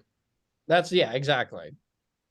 So, number 12, Nicholas. Okay. Number 12, this is where I have Deshaun Watson. He really is, as a raw talent, he's just unbelievable. I would put him higher just on talent alone because he has gotten it done with nobody around him on the Texans. But he simply fell because fuck that guy. I hate that. I hate Deshaun Watson for everything that he's done. I hope he rots in hell. He's a piece of shit. But the talent is undeniably legit. He's that dude. So this is where I have Deshaun Watson. You don't like asshole touchers? No. Right. Yep, they're great. Sure. Dan's up. All right, at number 12, I have Geno Smith. Everybody has already forgotten that this guy was an MVP candidate last year. He had 4,200 yards, he had 30 touchdowns, and he had 70% completion percentage. I don't see why he can't repeat that. I don't think that division or conference has gotten any better. If anything, it's gotten worse. And why can't he duplicate what he did last year? And if that means him being an MVP candidate, then he's got to be somewhere in the top half of my quarterbacks on this list. They wrote him off. He didn't write back. Nope, that's right. Pete, Best you're line. Best line ever. So at number 12, I am going with the Las Vegas Raiders all-time leading passer, former Raider, now Saint, Derek Carr. ew Too high. too high. Derek Carr has a lot to prove this year, and I think he has been on the cusp of the top 10 for the last few years. Definitely top 15. I call it a homer pick. I still wish he was the Raiders quarterback, but I think giving him a young wide receiver in Olave, I think he's going to do just like what he was doing with Adams. Got a bad rap with fucking McDaniel. New beginning for him. Just outside of the top 10, inside top 15, Carr. All right. Ray. All right, so next I have to preface this one a little bit because is Kyler starting this year? Is he hurt? Is he going to start the season? No, No. he's not starting. Good, No. good, because I have the guy who is starting for the Cardinals very low. Yes. I did not. So I'm just prefacing this saying I did not put Kyler on the list. Me neither. Me neither. All right, good. Me neither. If I did, he'd be around here. But I have Matt Stafford here. Stafford, he's he did what he had to do. I'm glad he's ending. I'm glad he's going to go down with the Super Bowl. It was bought and semi fraudulent. But hey, got to do what you got to do. Fuck them picks. It worked. It worked. Fuck did work. them picks. Still got to win the game. Rich is up. At 12, I got Jared Goff. I don't understand at all the hate on Jared Goff. He's done nothing but put up good numbers since he's gotten in the NFL. Went to a Super Bowl with the Rams. And I'd argue that Detroit's in way better shape with him than they would have been if they kept Stafford. Goff, Yeah, because he's healthy. Goff, yeah, he's healthy. He had a really good year last year, and he's behind the best O-line in football. This guy's got time to throw. So, yeah, I got Goff. He's a top 15 quarterback for sure, so I got him at 12. Good pick. Good pick. Jason's number 12. Goff is not a top 15 quarterback, but I am on Pete's wave. I do think that Derek Carr is a top 15. He's not this high, but he is a top 15 quarterback. This is where I have Kirk Cousins. I usually have him at like 15 or 16 every year. This year, I finally did move him up a little bit because of quarterback. So Kirk Cousins, my next quarterback on the list. All right, my number 12. This is where I have Dak. He's always been consistent, unfortunately, as a Giants fan. He's done nothing but beat my team into fucking pulp. He used to have really good rushing ability, but I think that injury did change him. He had a really bad year last year, but he bounced back with a really good playoff game against the Tampa Bay Buccaneers. He to Pete's point, he's always had talent around him. He's got plenty more talent again this year. So I got Dak at number 12 because he's consistently thrown 4,000 yards, consistently thrown 30 touchdowns. Last year was a really bad year, and I don't think he can get it done when it matters most. But I mean, what else are you going to do right now? So I don't think the Cowboys pay him again. I think they reset the quarterback market for them. They're not going to. What are you going to do? You're going to give him $55 million a year to not win you a conference championship? Like, it's not going to happen. So I have Dak at 12, though. Nick, number 13. Now, number 13, this is where I have Daniel Jones. I think Daniel Jones last year proved to everyone that he could be a legit quarterback in this league. He was literally throwing to grocery baggers that they picked up off the street last year for almost the entirety of the season. Went to the playoffs with them, beat Minnesota in Minnesota, and got, unfortunately, absolutely hammered by the Eagles the next week. But anyway, Danny Jones, Danny Dimes, mind you, this is where he belongs in the NFL. All right, Dan. All right, so at number 13, this is where I have Kirk Cousins.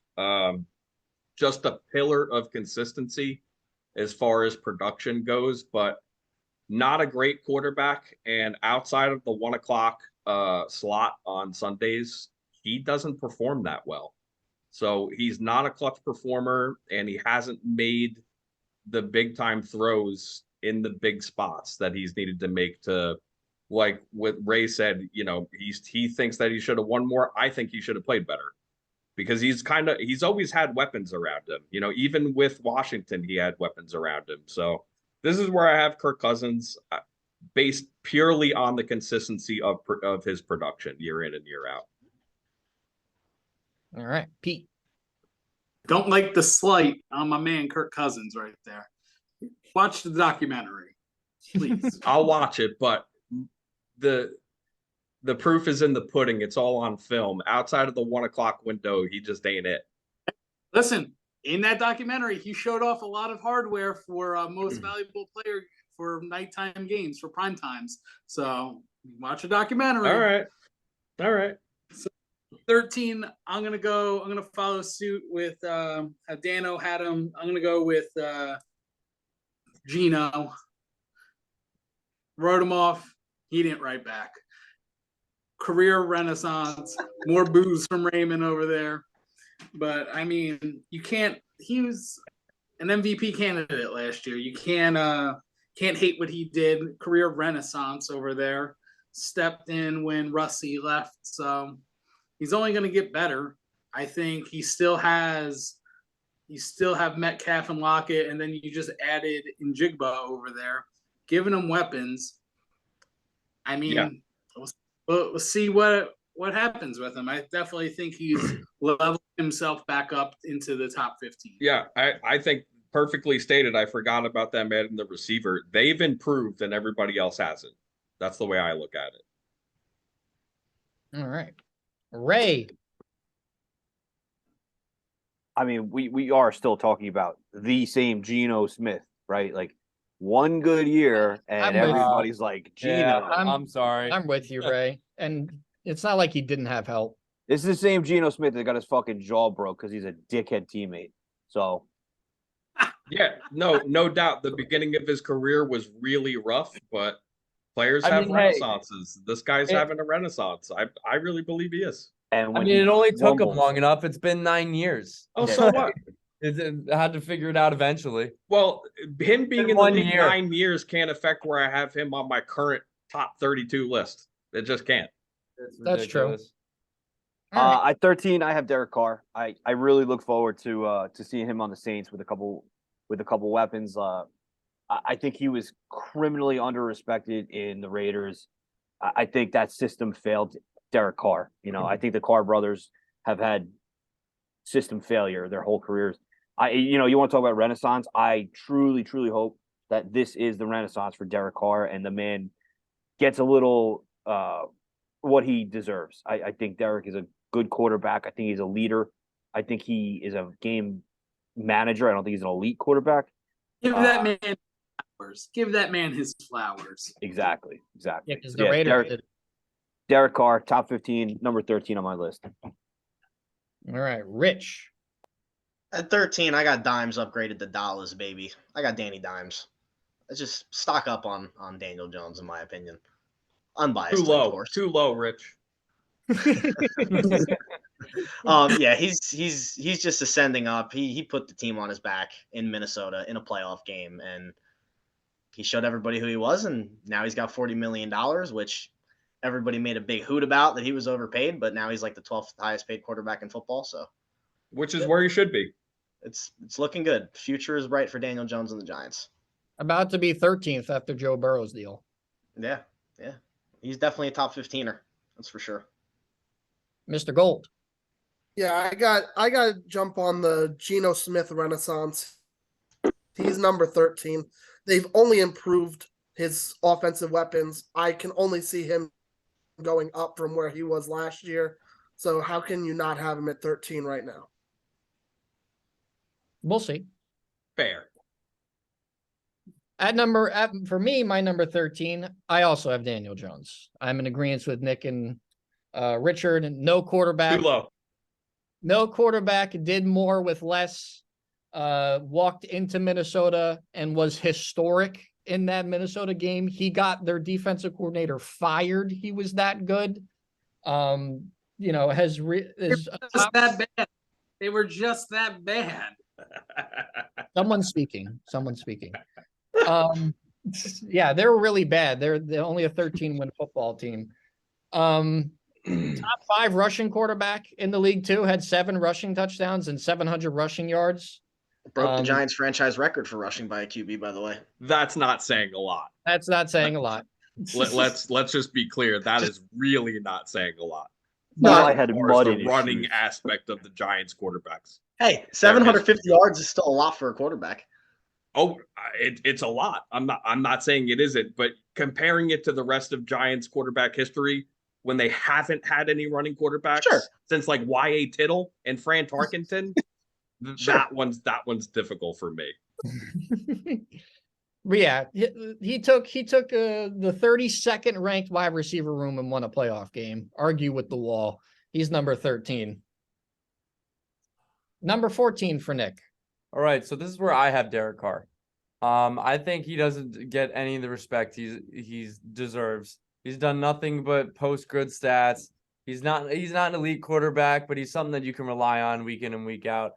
Health-wise, it's never an issue. Best ability is availability, and everyone keeps forgetting he's Mr. Clutch. He has some of the best fourth quarter performances that you could, that any quarterback could have. I think it's honestly, he could have gone a little bit higher on the list, but I have him here simply because he's never gotten it done, and for the Raiders. All right, Dan. We are on number 14, right? Yep. All right, so this is where I have Dak. Obviously, he has been pretty good and he's been pretty consistent. Last year, though, he had 15 interceptions in only 12 games. And they fired the offensive coordinator, Kellen Moore. And now Mike McCarthy is going to call the plays. And Mike McCarthy hasn't called plays in I don't know how long, years. It's been a long time. I just have bad vibes and bad juju this year when it comes to Dak.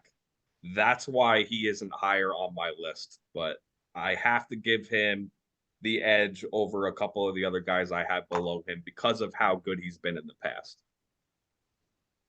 All right, Pete. Just wanted to touch on to what Nick said about Carr. Carr, 4th all time in fourth quarter comebacks with 28. So you got ahead of him Brady, Matt Ryan, and number 14 on my list, Matt Stafford. Matty gets it done every year. He's top 10 yards. Won the Super Bowl with the Rams. Finally got his. I mean, top 15. That's where I have Matty Ice. Okay, Raymond. 14, I have Deshaun. I agree that you guys put him higher to a certain extent. I can't put him that high on my list when you haven't played football. The amount of football he played last year was limited. He didn't look great. He looked like it was coming back to him. I think with a full camp and a the full offseason, maybe he comes back to what the Deshaun Watson you guys expect him to be. But outside of his butthole antics, I think he has the potential to rise, but he's got to be 14 for me. You got to go off of recent memory, and that memory is a year without football and then a suspension year. That's it. Okay. Rich. At 14, I got the poster boy for CTE. I got Tua. It's tough. It's tough because he can't stay healthy. But if he does, he's probably not only going to have a top 15 season, he could have a top 10 or top 5 season if he plays 17 or 18 games because of how dynamic that offense can be. But I question if he's going to stay healthy. I don't know if it's going to happen, but he'll be 14 for me. All right, Mr. Gold. Yeah, 14, I got Derek Carr. The dude's always been reliable. He's a team player. He's basically the same guy that Kirk Cousins is. They're both the same mentality and personality.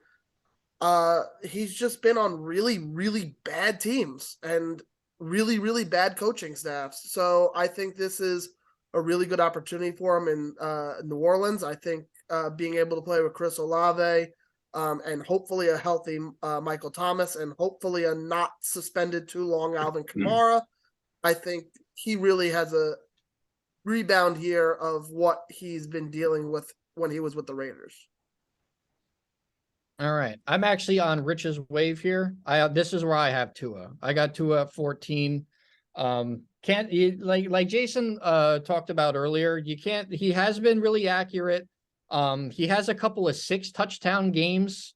So, he has the best wide receiver room in football. So of course that helps. But, his passer rating was really high. His QBR was really high last year. He belongs in the top 15 for me. So I got 2 and 14, but yeah, it's the injury concern is crazy. I mean, every time he gets hit, you might wonder he might end up in a wheelchair. So durability is a big thing for me, but we're speaking on hypotheticals here. So hypothetically, if he's healthy, I have him in my top 15. Yeah, when he's on the oatmeal box of Quaker Oats next year, as their spokesperson. All right, we are at number 15 for Nick. Okay, so this is where I have Dak Prescott. Dak Prescott, he has been good for the most part every year he's played. He is an outstanding leader when it comes to being a guy in the locker room and a general on the field. He does have serious turnover concerns with interceptions and stuff, but you can't deny what he has done for the Cowboys franchise since he's been there. And this is where I feel Dak Prescott falls perfectly. All right, Daniel. All right, so number 15, I have Russell Wilson. 2022 was absolutely brutal. Now, you could blame it on a number of things, and you're probably right about all of them.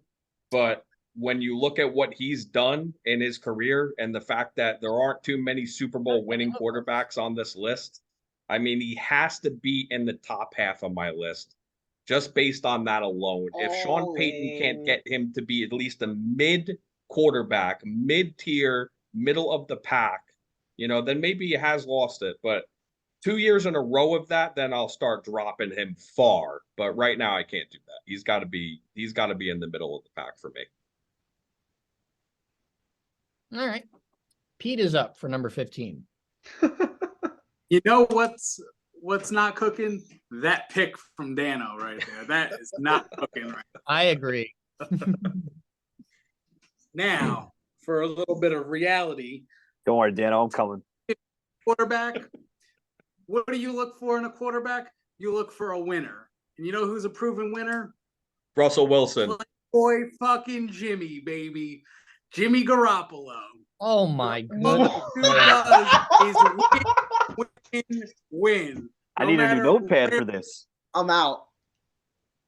Jimmy Oh my Garoppolo, God. the second highest win percentage of active starters, 71%.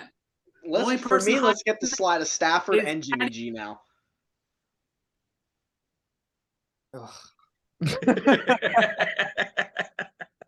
What did we say before? Men lie, women lie, stats don't lie. Jimmy Pete. G wins when he's on the field. Pete, so you truthfully believe in all your heart of hearts that Jimmy Garoppolo belongs in the top 15 of Absolutely. quarterbacks? Oh, good Lord. Absolutely. Absolutely. Oh, boy. Okay, well, all right, next. Okay. Ray. Sorry, I feel like Tua right now. My brain hurts. Ray, quick question for you. Yeah. Quick question before we quit. I don't know where you have this particular quarterback or that particular quarterback, but do you think that our quarterback, Daniel Jones, is at least better than Jimmy Garoppolo? Yes. Okay, thank you, Price. That's fair. Yes. Okay, continue. At 15, I'm going on the Dano train. I got Russ. I think Dano said it phenomenally. Listen, he won a Super Bowl. Like, everybody drafted Russ last year thinking he was going to have a phenomenal year. I don't know what happened. Numbers are numbers. Biggest fall I've ever seen for an Yes. elite quarterback. And as Dano said, if it continues this year with new coach, new system, then yeah, he is rock bottom of my list next year. No doubt about it. But this is still Russell Wilson, right? This is still Russell Wilson. Been to Super Bowls, won a Super Bowl, right? I have to think that something was up last year, whether he was hurt, whether something was going on where he was praising Jesus or something else in the corner. I don't know. Maybe his teammates didn't like his prayer group. Who knows? He's an asshole. Yeah, he's an asshole. There's a lot of assholes in this group. You guys have fucking Geno Smith who got his jaw rocked higher. No, I don't. Russie is cooked. He is cooked. Actually, I do have Geno higher than Russ. I think Russ is cooked.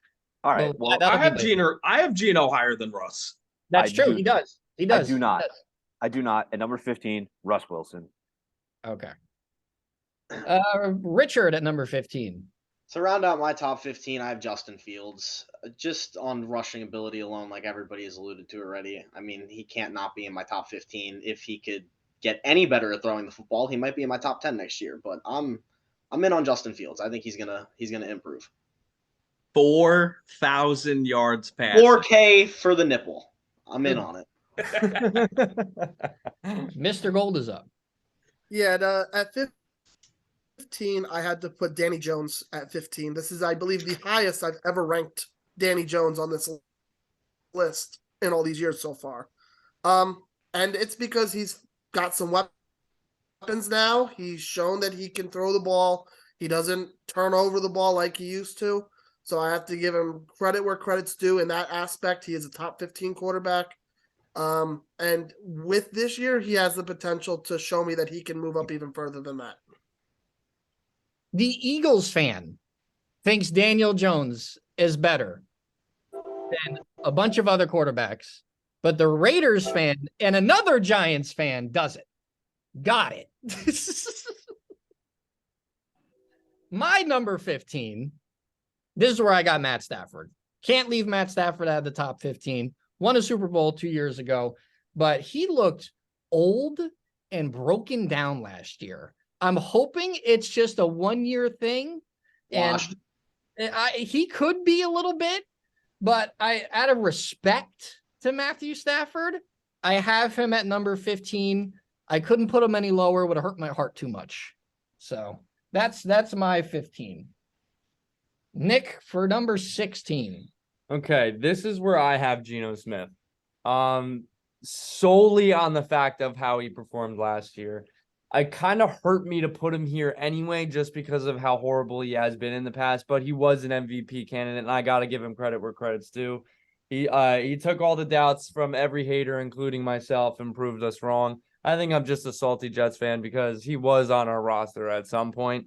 And he had a fantastic year last year. He's got the opportunity to carry over and have another fantastic year. I don't think he'll ever win an MVP. I think the MVP candidate was kind of a little outlandish to me. Yeah, he had a great year, but he had a lot of help from also Kenneth Walker. DK Metcalf is an actual human on the roster. So that's where I have Geno Smith. Is he human though? Is he? No, he's not. He's not human. My man eats 3 bags of candies a day, and he looks like that. If I ate 3 bags of candy a day, I'd still look like ass.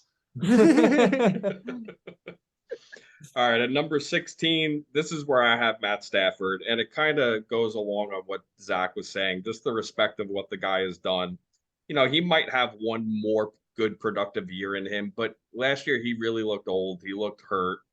So I'll keep him in the top half of my list because technically at 16, he's still in the top half.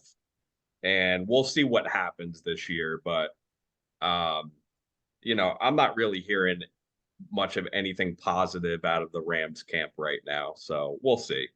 This is just purely based out of respect for him. All right, Pete, number 16. Number 16, I'm going to go with Mr. 4K, Pearson Ray's nipple next year, Justin Fields. 4K. Wow. Wrong. Interesting. Raymond, your rebuttal. Yeah, Justin Fields is a fucking crumb. That's my rebuttal. Outside the top 15, I finally have Daniel Jones. Whoopee! It is well documented. First of all, notice the Tua slide is still in effect in my opinion. Absolutely. Same here. Still in Same effect. here. Still in effect. No, I mean Dimes. Listen, like Dan said before, which is actually the most fair statement I think I've ever heard. Did the most with the least. This is a different year. You have Darren Waller now. You have you drafted a stud in Jalen Hyatt. You stole him actually. It's got to be this year. You have to earn your keep. You got paid. You have to earn it, because if you don't fucking earn it, the New York sports environment will chew you up, spit you out, and eat you alive. I think he's got the tools. I think he's got the ability. Now is the time, because now it's now or nothing. No, we're not going to sit around and wait and be like, oh, he's developing. Enough of the bullshit. You want to make the top 15? You want to be top 10 next year? Here's your chance. Go do it. Fair. That is fair. All right, Richard. 16, I got Geno.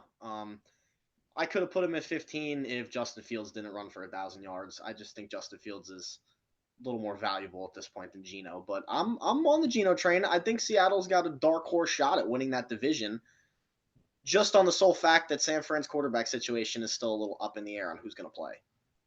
No, it's not. Well, I think I know who's going to play, but it's still up in the air a tiny bit. Watch Sam Darnold fuck around and start the season. Not a shot. No shot. Unfortunately. Purdy's healthy. For now. Hopefully it remains that way. Jason. Yeah, I got Matt Stafford here at 16. I wanted to put him in the top 15, but the fact that he's aging, he looks old out there. It really, all those injuries throughout the year that he played through and really looked like a workhorse, now it's finally caught up to him, and I feel bad for the guy. But I do think he has one more good year if he can stay relatively healthy. But that's about it. This is the last of Matt Stafford, and it's pretty sad to see. Wavelength. All right, my number 16, speaking of the San Francisco 49ers, my number 16, Brock Purdy. That guy, Mr. Irrelevant, completely shouldn't even be on an NFL roster, let alone even start a quarterback, let alone be a backup quarterback, mind you. That guy was inserted into the offense. Obviously, any bum quarterback could probably do really, really well. But you know what that guy didn't do in that offense? Turn the ball over. He had no turnovers. Whenever he played, he was lighting it up. He lit it up in the playoffs. And a torn UCL in the NFC Championship game robbed us from possibly an all-time NFC Championship game that both teams still like to talk about. That's going to be a good rivalry now going into this year. But I think Brock Purdy was exceptional last year. He's healthy in training camp right now. He's working with the first team offense. I don't expect Sam Darnold or Trey Lance to take over at all. So I got Brock Purdy at 16. Brock Purdy kind of sucks. I'm not going to lie. You fucking bag of Skittles. 23 fucking yards in a championship game. I mean, that's fucking terrible. 23 yards. That's it. No, that's amazing. Isn't it? Terrible. Horrid. Number 17 for Nick. Speaking of Brock Purdy, this is exactly where I have him. Brock Purdy, I don't know if anybody forgets or not. He was undefeated. The guy didn't lose games. He was special every single time he stepped foot on the field. He was electric in the pocket and outside. He was a game changer for the 49ers. This guy was incredible, and we're going to see it again this year. The only reason why the Eagles were in the Super Bowl is because that guy got hurt, and that's a fact. Brock Purdy is, I'm telling you, he's coming up next. This guy is unbelievable, and I am all for it. I like that. I like that a lot. Dan. All right, at number 17, this is where I have Deshaun Watson. Obviously, this guy is really gifted. Obviously, if you look at his healthy years before all the nonsense, you'll see that he had really good numbers and he was on pace to being one of the best quarterbacks in the league. The problem that I have is the mental aspect of this whole thing. You're asking a bunch of alpha males in a locker room to look at this guy and not be weirded out and to think that he's cool and to think that he could lead them. And I'm sorry, but I'm not a big believer in that. So he could have all the talent in the world, but unless I really start seeing it this year, because last year sucked, and okay, I get it, he hasn't played football, but this is it for Deshaun Watson. He has to prove that he was that guy from before all the buttholes stupid nonsense that was going on with him, and that's all I think him and his teammates are going to have massage bonding. Good for them. Good for them. Then they could find themselves on the bottom of one of the toughest, most brutal divisions in the history of the league, because that's what the AFC North is. It's brutal. No boys allowed. Pete. Dano, I'm right there with you. At 17, I have the massage parlor specialist, Deshaun Watson. Nobody can argue what he did before he was touching buttholes, getting his butthole touched, whatever. I don't think, as you said, I don't think mentally he is capable of finding what he once had, because he walked on water as if he was untouchable. And I think once you lose that mentality, I think you're going to have a hard time finding that. And I don't necessarily agree with, I mean, the weapons that he has in Cleveland. I mean, he has Amari Cooper, who is streaky at best. So I don't know if Amari Cooper is necessarily the best weapon for him to regain his mojo. So I definitely think he's top 20, but we'll see. I think it could be Dunski's for the butthole toucher. Yeah, and Elijah Moore, who's a little whiny bitch, I don't know if he's going to help him with that either. So. Yeah. Raymond. Here's where I have Justin Fields. And spoiler alert, the Tua slide may come to an end soon, but not yet. I think Fields has, if this was a running back as a quarterback league, he's top 5. But he just can't throw the ball. I mean, he looks lost throwing the ball. Will he throw for 4,000 yards? I don't fucking think so. I mean, who is he throwing to? It's ludicrous to even think he's going to throw for 4,000 yards. He's got great talent. He's young. He can develop. I think with the right coaching system, I think in the right system, he can develop into a good quarterback. But he's never going to be an elite talent. I think that's a crazy take. So yeah, 17, Justin Fields. DJ Moore, Cole Kmet, and the running back Herbert. You watch. He's got plenty of guys around him in a terrible division. They're getting this year. You know what you find at the bottom of a cookie jar? Crumbs. Crumbs. Fucking crumb bum over here. Okay. Richard. So 17, this is where I have Derek Carr. I know everybody wants to see a renaissance. I'm not too high on the renaissance this year, but I do think he's too good to not be in my top 20. we'll see. I also think the coach over there is a little suspect. So Dennis Allen, definitely we're suspect. we're gonna find out if the Renaissance is real or not, but we'll see. I got him at 17. All right, Jason. Slide for Jared Goff. I put him at 17. I would like to put him lower, but some of the guys that are remaining on this list are really, really bad. So yeah, Jared Goff, he could go at 17. He's mediocre, little worse than mediocre. So 17. Okay, my 17. This is where I have Geno. I got Geno right here at 17, comeback player of the year. Had a great season with Seattle. But he had some weapons to throw to. It's not like he had nobody there. But Kurt, it makes you wonder, was Russell Wilson the problem in there, or was it maybe Yes. Pete Carroll? Pete Carroll really got something out of Geno.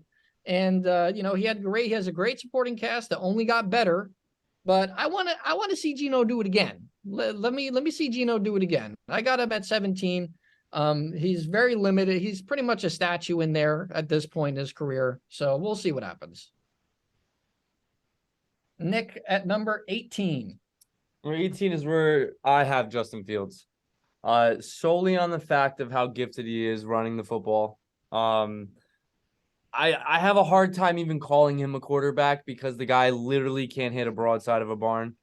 Justin Fields has the worst arm I've seen in probably the last 5 years. He's atrocious. I think Zach Wilson's has a better arm than Justin Fields.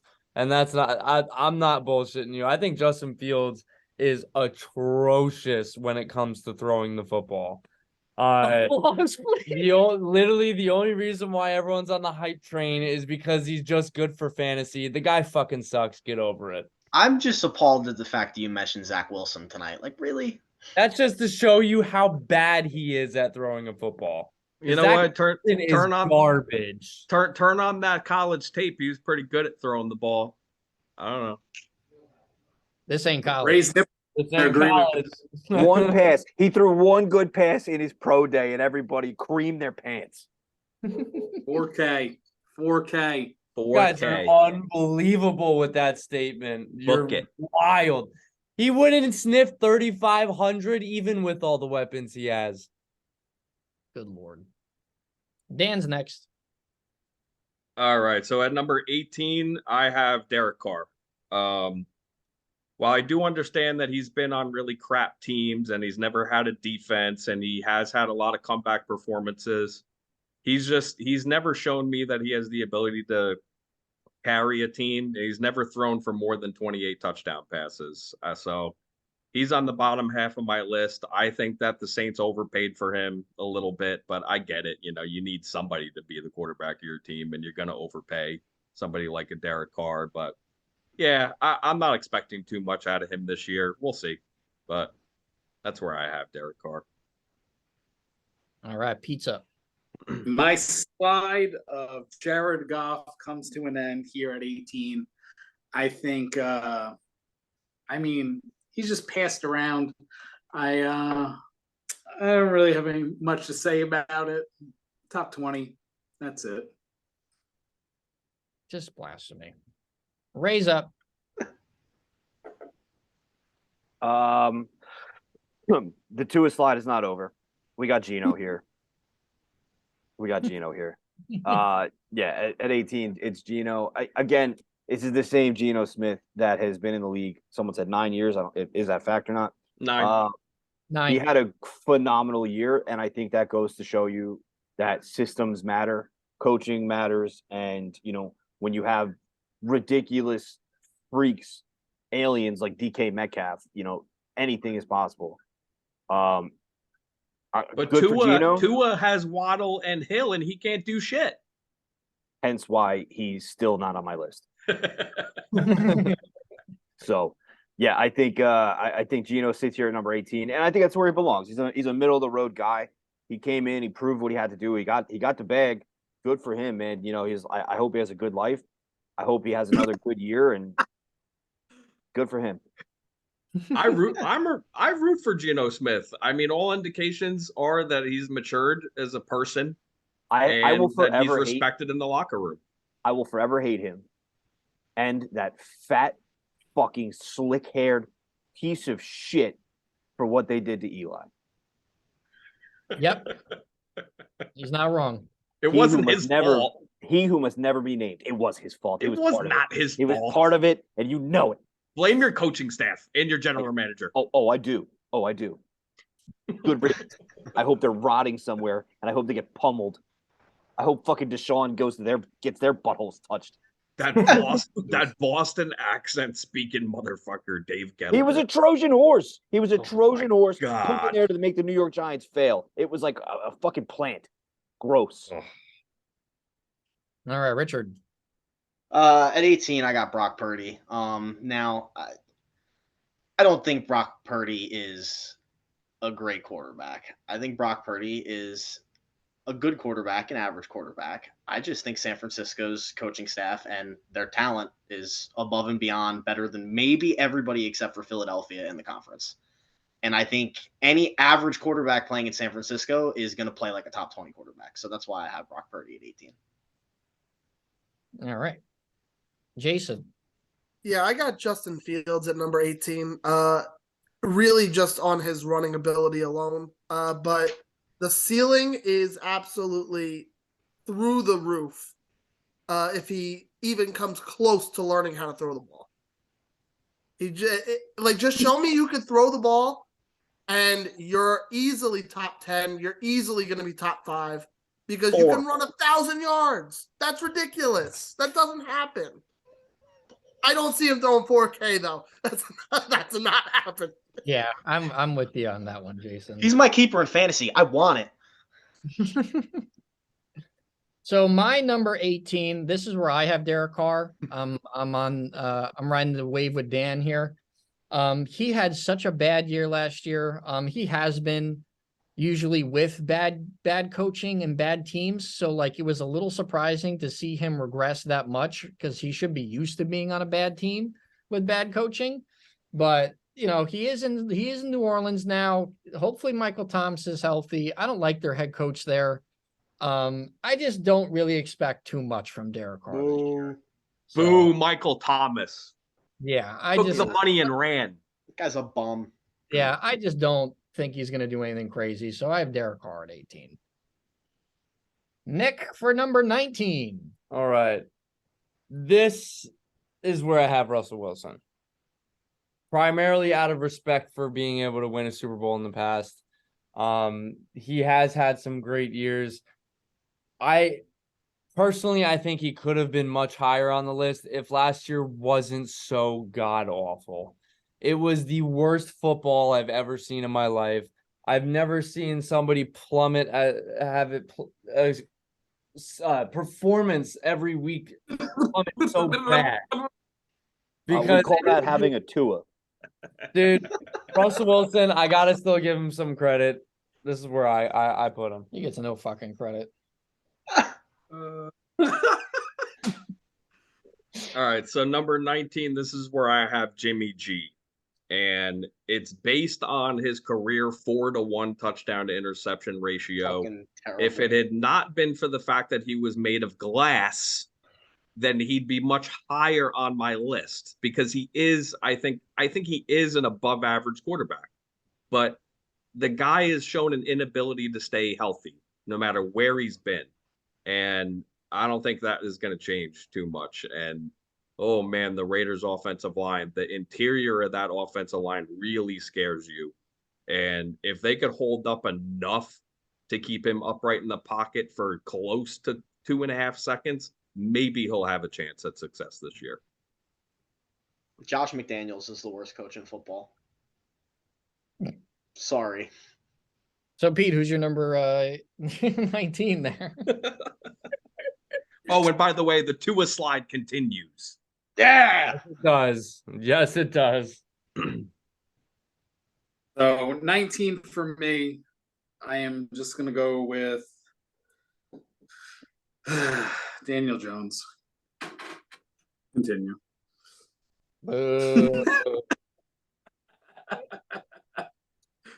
All right. Raise up. 19. This slide continues. Ryan Tannehill, 19. Oh, I like Uh, that, Larry. yeah, I mean, listen, he's done what he has to do, right? He got traded from Miami. He's average at best. He goes out there, he performs not great, sometimes not good, but that team is built around Derrick Henry. The team isn't built around Ryan Tannehill. It's not built around the cornerback. You know, they traded away that fucking AJ Brown, which was an insane move. The kid they drafted to replace him hasn't really performed yet. He has a couple weapons there, but you know, I don't think Ryan Tannehill finishes the year as the Titans quarterback. I think Will Levis finishes the year as the Titans quarterback, and Ryan is jobless by the end of the year. So we'll see. All right, Richard. All right, I'm gonna stir some shit up real quick. Okay, my number 19 quarterback going into this year, Anthony Richardson. What? That guy is an athletic freak. He's already taking first team reps in camp. He's gonna be a stud from day one. He might not even start. Gardner might start. Nope, he's taking first team reps already. It's gonna happen. He's gonna be too good on the field in preseason for them not to play him. I agree with that. There's not a shot on God's creation Jim Irsay is going to trot out Gardner Minshew week one. It's just not. It's going to be Anthony Richardson. And to me, kid's already a top 20 quarterback before hitting the field. He's going to be a dog. I love him. I think he's going to be the best of this class. I agree. Jason Gold. I'm still just kind of flabbergasted at the fact that he put him in the top 20. Of course I did. I hasn't stepped foot on the field. Hasn't stepped on the field. I really don't even know if he's going to be. But washed up Matt Stafford's going to be better than this kid. My ass. I never said he was. No, I'm not saying that he's going to be this year, but I know for a fact that Matt Stafford is 100% playing week one. Okay, I bet you. I'll place a bet right now on this podcast that Anthony Richardson's a starter on week one. I think the odds are in his favor to start week one. It's not a guarantee though. Jim Irsay is all about this. Yeah, I agree. Like that money.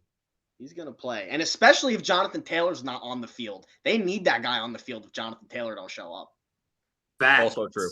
Big facts. Big facts. Well, who's your 19? He's probably frozen again because his connection can't handle the heat. There we go. No, I have Jimmy G at number 19. I think he's better than Anthony Richardson. He's a winner. He's a proven winner. The dude, like Dan said, made of glass. For whatever it's worth, he does win games. He's going to throw the ball to Devontae Adams, which is going to be a good accuracy completion rate. He's going to have a good year. All right. Fair. So if he stays healthy. If he stays healthy. And right now he's cleared. So True. All right. My number 19 is Justin Fields. This is where I got Justin Fields here. He makes my top 20. The rushing ability is so insane. You hope that with the addition of DJ Moore and a couple of more players, a new offensive lineman, maybe he takes the leap. I would take Justin Fields right now due to that over some other quarterbacks lower on this list for me. He's young, has a high ceiling. You just hope that he could develop throwing it. If Jalen Hurts can develop throwing the football, then maybe Justin Fields can. I just not too sure about it. But due to his physical ability alone, I have to put him in my top 20. So I have him at 19. And that's a good point because I remember Hurts's rookie year, man, everybody was giving him shit for his inability to throw the ball and his completion percentage and all that. So that's fair.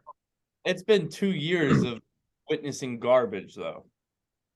Well, he also hasn't had anybody there, in all fairness. Still. The guy is so inaccurate. It's frightening.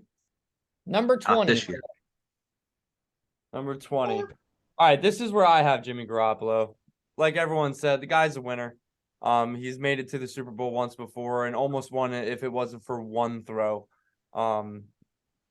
Jimmy Garoppolo, yeah, he's made out of paper mache.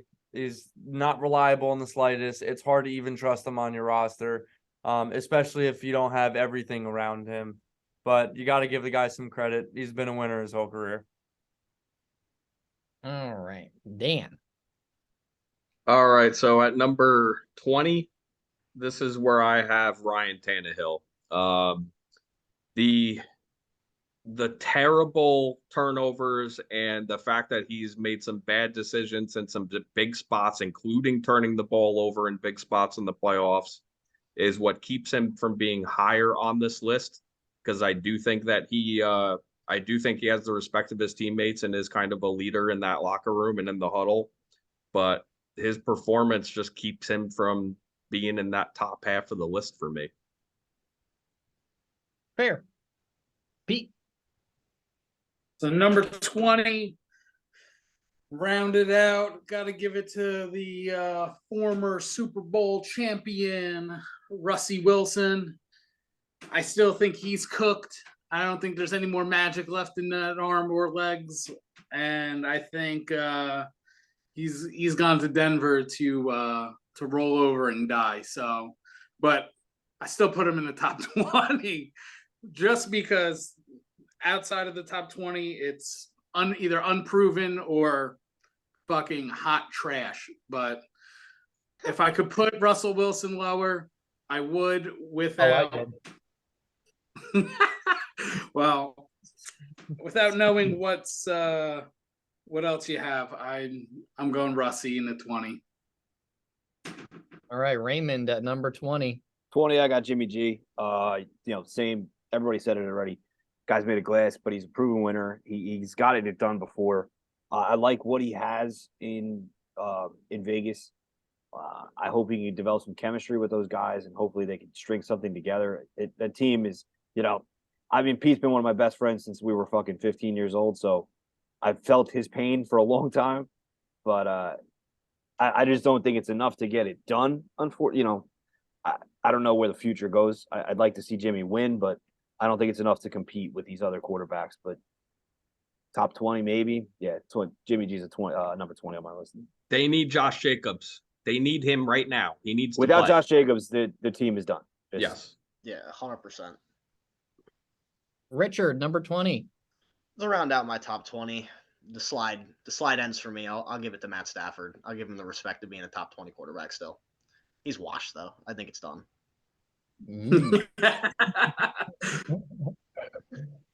Jason, number 20. Number 20. This is where I have Brock Purdy. Should I have put him lower? Possibly.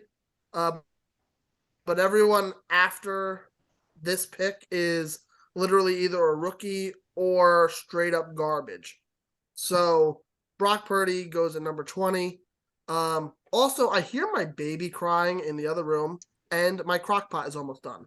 So, with that being said, may I make the rest of my list picks and then go deal with that?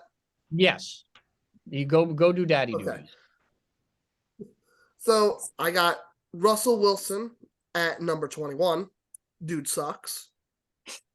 Ryan Tannehill at 22. He's on his last year in Tennessee. He's done. He sucks. Number 23, Jordan Love. That guy's unproven. He also sucks. Now I got the rookies coming in. I got Anthony Richardson as the top-rated rookie at 23 for me, followed by Bryce Young and then You CJ suck. Stroud. Then I got the Kyler Murray replacement, Colt McCoy at 27. Too high. Followed by Ew. I have Colt McCoy ahead of quarterbacks I really just don't like, which is the following: Kenny Pickett, Mac Jones, Baker Mayfield, Desmond Ridder, and the worst of all, Sam Howell. Oof. Okay, I hope whatever's going in the crock pot's good. Yeah, it's gonna be good. It's better than Sam Howell. Oh Lord. Fair. But with that, yeah, finish. Enjoy. I can't wait to hear the rest of it. Sounds All good, right, buddy. man. Enjoy Hey, your bro. daddy duties. Peace. All right. So Jason just did his number 20. So that means I have to do my number 20, which is Ryan Tannehill. I kept him in my top 20. He's won playoff games before.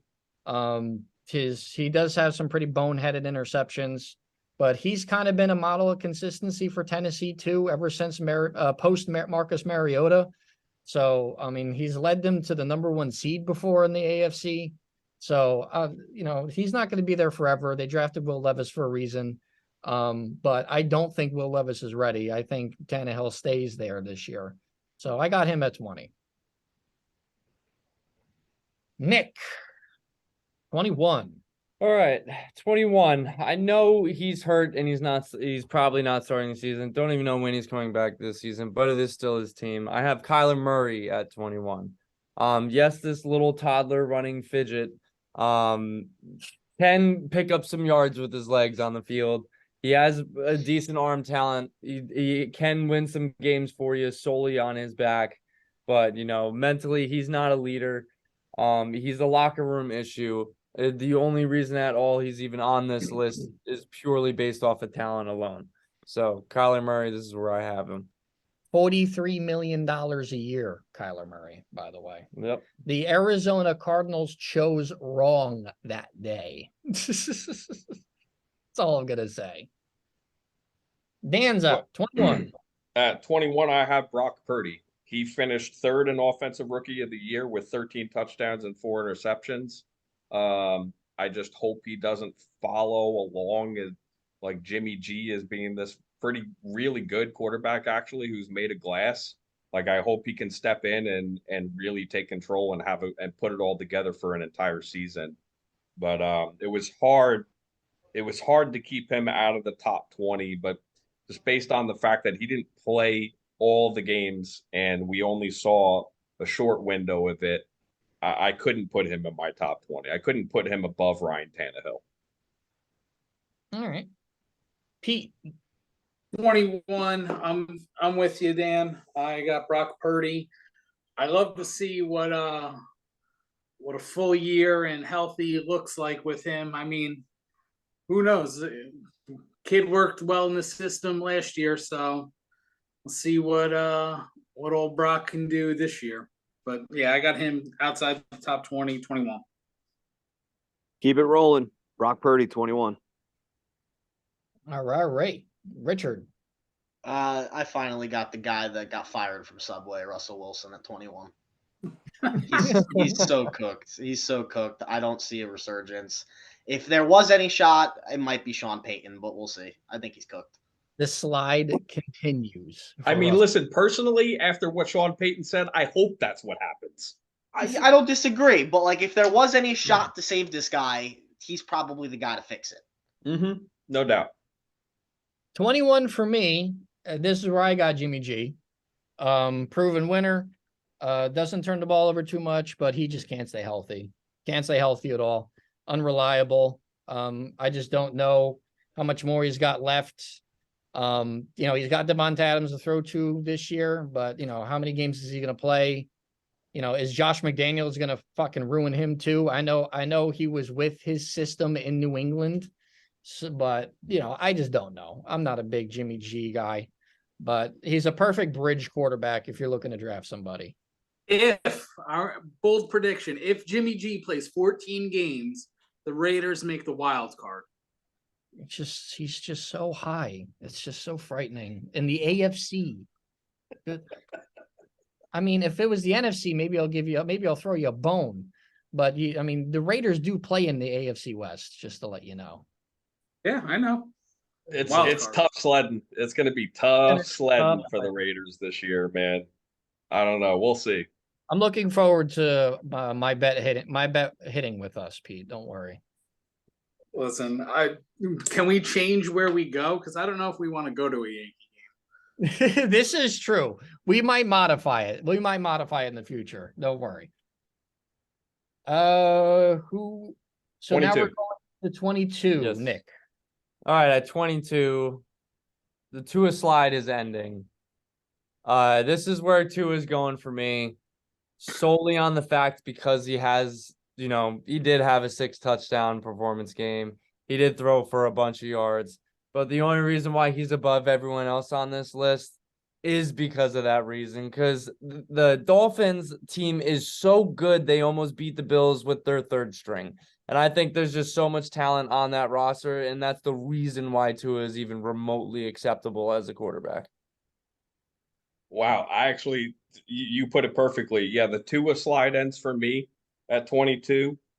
He threw 60% of his touchdowns in 4 games last year, and then he averaged 1.1 passing touchdowns in the other 9 games that they played. You want to say that it was because he had a concussion and that he was hurt and then it was dizzy and he couldn't see. I don't care. That's playing quarterback in the NFL. So, yeah, he's an injury-prone quarterback at this point. That's the way that I look at him, who's overrated as a passer. Okay. All right. 22. I have the first rookie of the board. I have Anthony Richardson. I think, as Rich said, talent alone, he's gonna project pretty high, I think. And I think he's gonna show out. He's gonna be the focal point of that offense. And I think he's a pretty accurate quarterback too.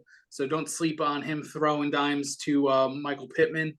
But I think he's an unknown, but I like where he's headed. He has that game-changing ability, I think, like Lamar Jackson did when he was coming out of Louisville.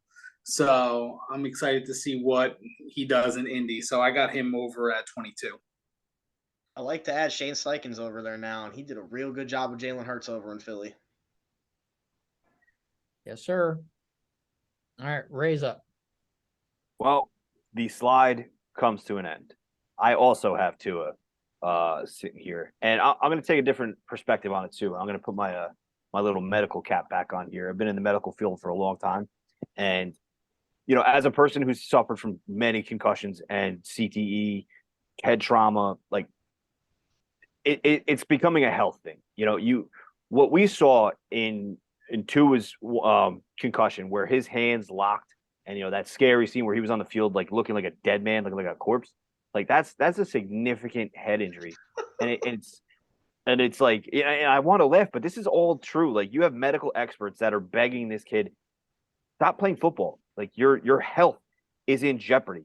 So he's not built. He doesn't have the structure, the physical structure to go out there and be a quarterback. I don't want to see guys get hurt. Like, these are athletes. Their entire livelihoods are based upon their ability to go out on a field and perform. And for Tua, like, is this worth your life? Like, is this worth eating the jokes I've been making this whole podcast? Is this worth it? It's not. Like, you can teach kids to play football the rest of your life, and you can say you did it, right? You go out there and you keep getting knocked in the head, it's only going to get worse, and you're medically going to decline, and it's going to be bad, and he's going to be laughed off the field, and it's going to be terrible. So, good luck. That's the thing, and that's a good point, Ray, is nobody really touches on the aspect of, like, yeah, the way the media covered it, it wasn't a joke, but the way the fans looked at it, it was kind of a joke. Yeah, I mean, look at Burrow, right? We have him up here at number 2, but we're quoting durability issues and injury issues. This is a real issue. It's a legit injury. This isn't muscular skeleton. This is a cerebral function. Like, your brain is the engine to your body, and his brain is mush, right? Like, the injuries he sustained are very, very dangerous, and it's scary. So a guy like me, who's been in the medical field for a long time and actually has suffered head injuries in similar fashion, like, it's not pretty to watch. It's scary almost. It really is. So I don't like it. All right. I hope he hits the Thriller celebration when he scores a fucking touchdown this year. It's gonna be beautiful. Oh my god. Oh shit! But we also note that it's 7-0. in the Yankee game right now. Are they losing? They're getting crushed. Good. Because they're nowhere I'm here near to as talk good as Baltimore. football. I'm not here to talk about that horrible franchise because I'm just a customer. I had my sad rant about Tua, and I wanted to add to the sadness. So That's fair. Totally fair. Listen, Ray, we're just good little Yankee customers. We're not fans. We're customers. Richard. At 22, I'm gonna stick with the young blood. I got Bryce Young.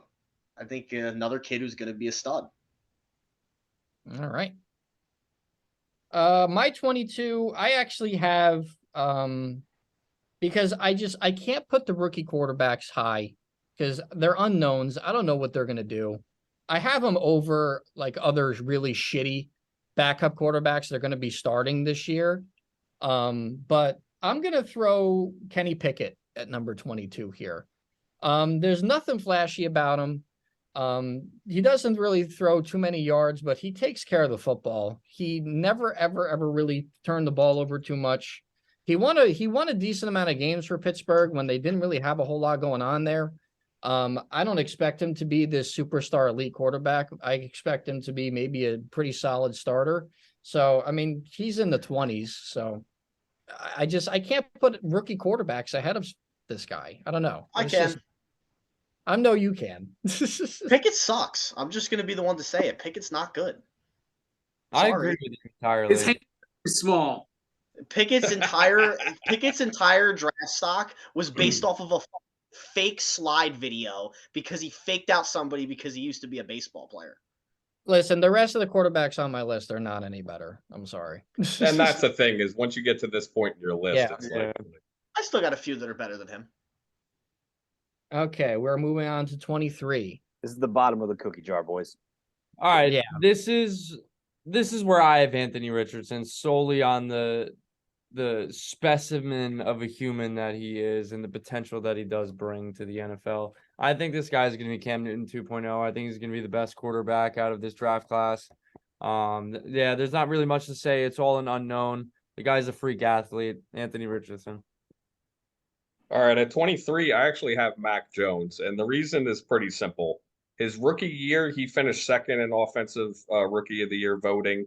And last year was just a total abomination from a coaching standpoint. And the fact that it happened under Bill Belichick's watch is still astonishing to me.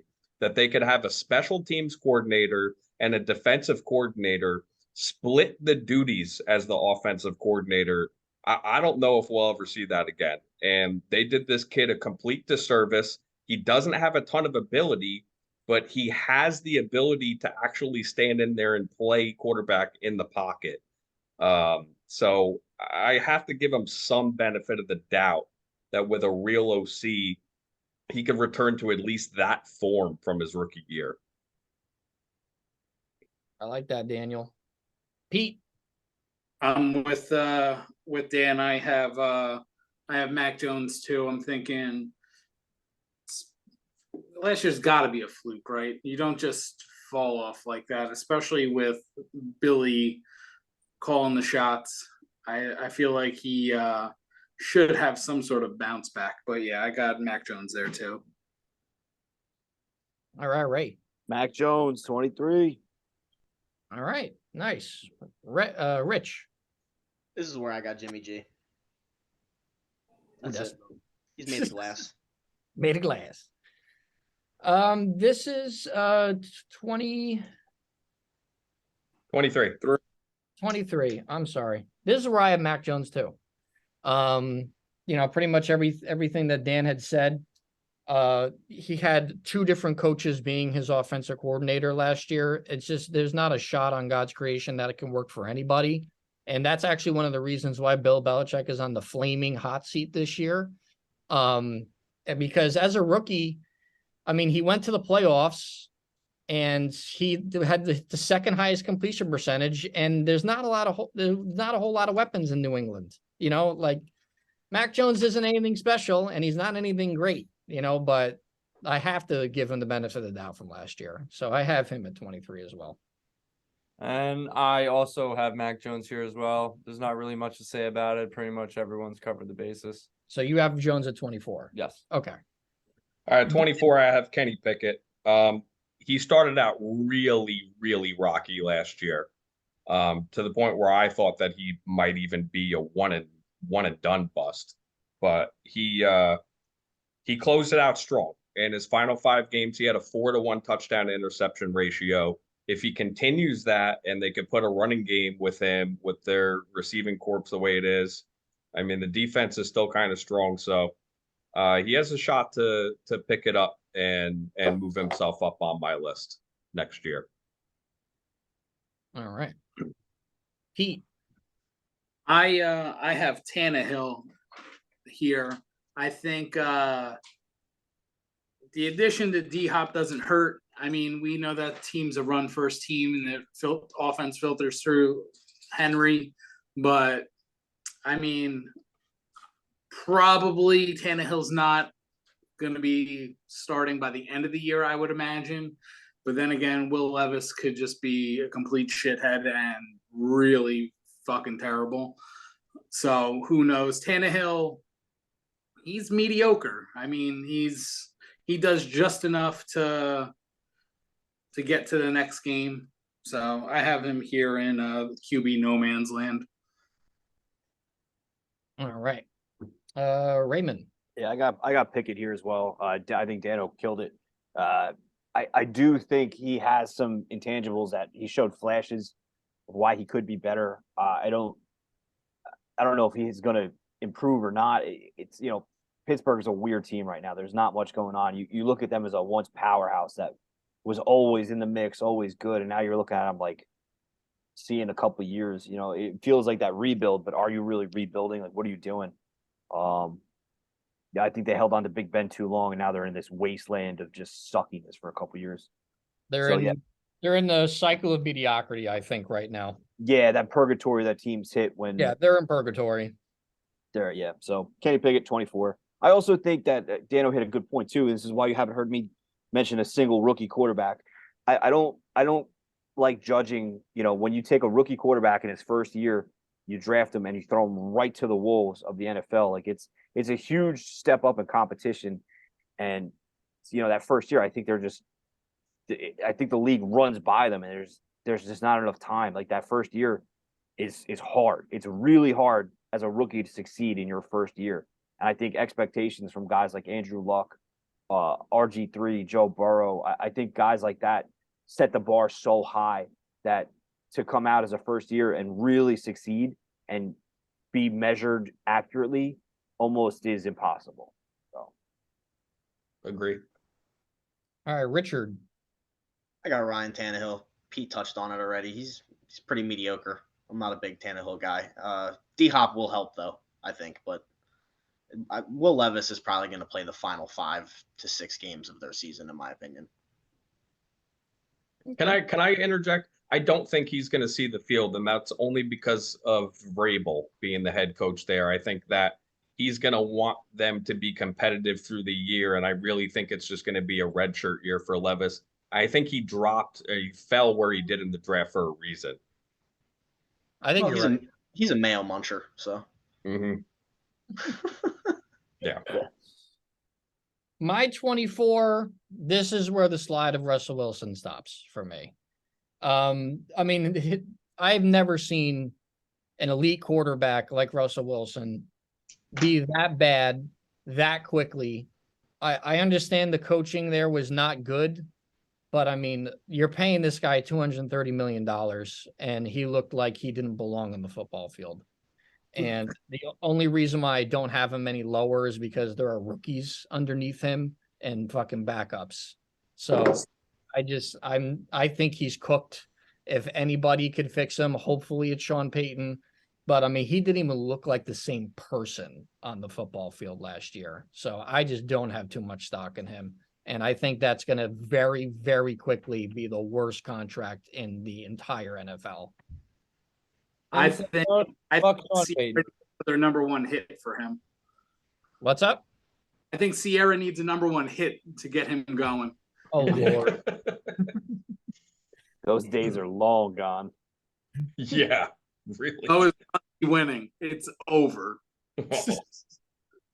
Nick's number 25, rounding up the top 25. Yeah. I mean, right here, this is where I have Ryan Tannehill. I mean, we're getting to a point where there's not really much we could say about these guys other than the fact that they're bottom 32 for a reason. Yeah, they're bottom barrel. They are, he is, in my opinion, I think he's pretty shit. And the only reason why they've ever done anything in Tennessee is because of Derrick Henry.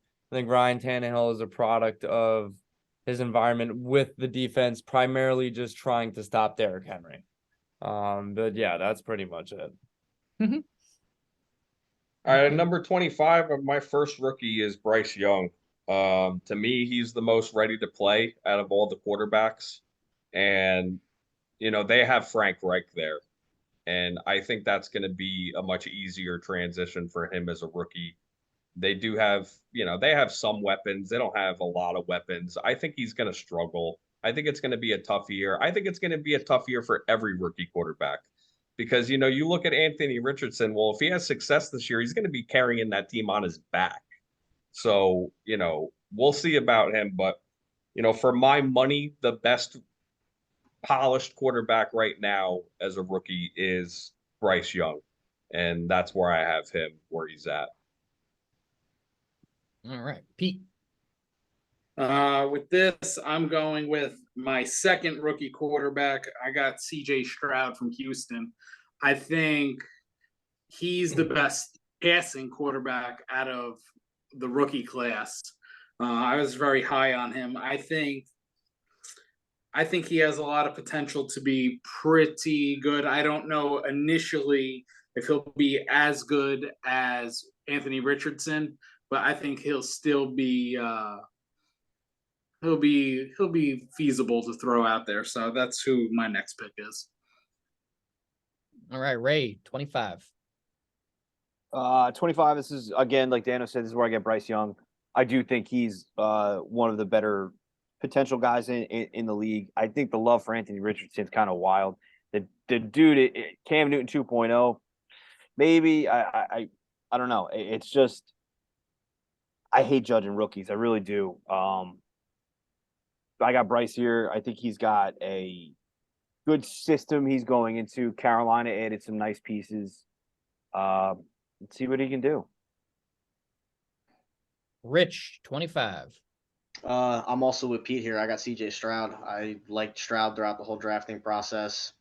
Houston doesn't really have too many weapons for him, so I think there's going to be some struggles early on. But I think Houston's building it right. I think in a couple of years we're gonna look at Houston and that division's kind of wide open outside of Jacksonville. So if Houston builds it right, they can start competing in that division.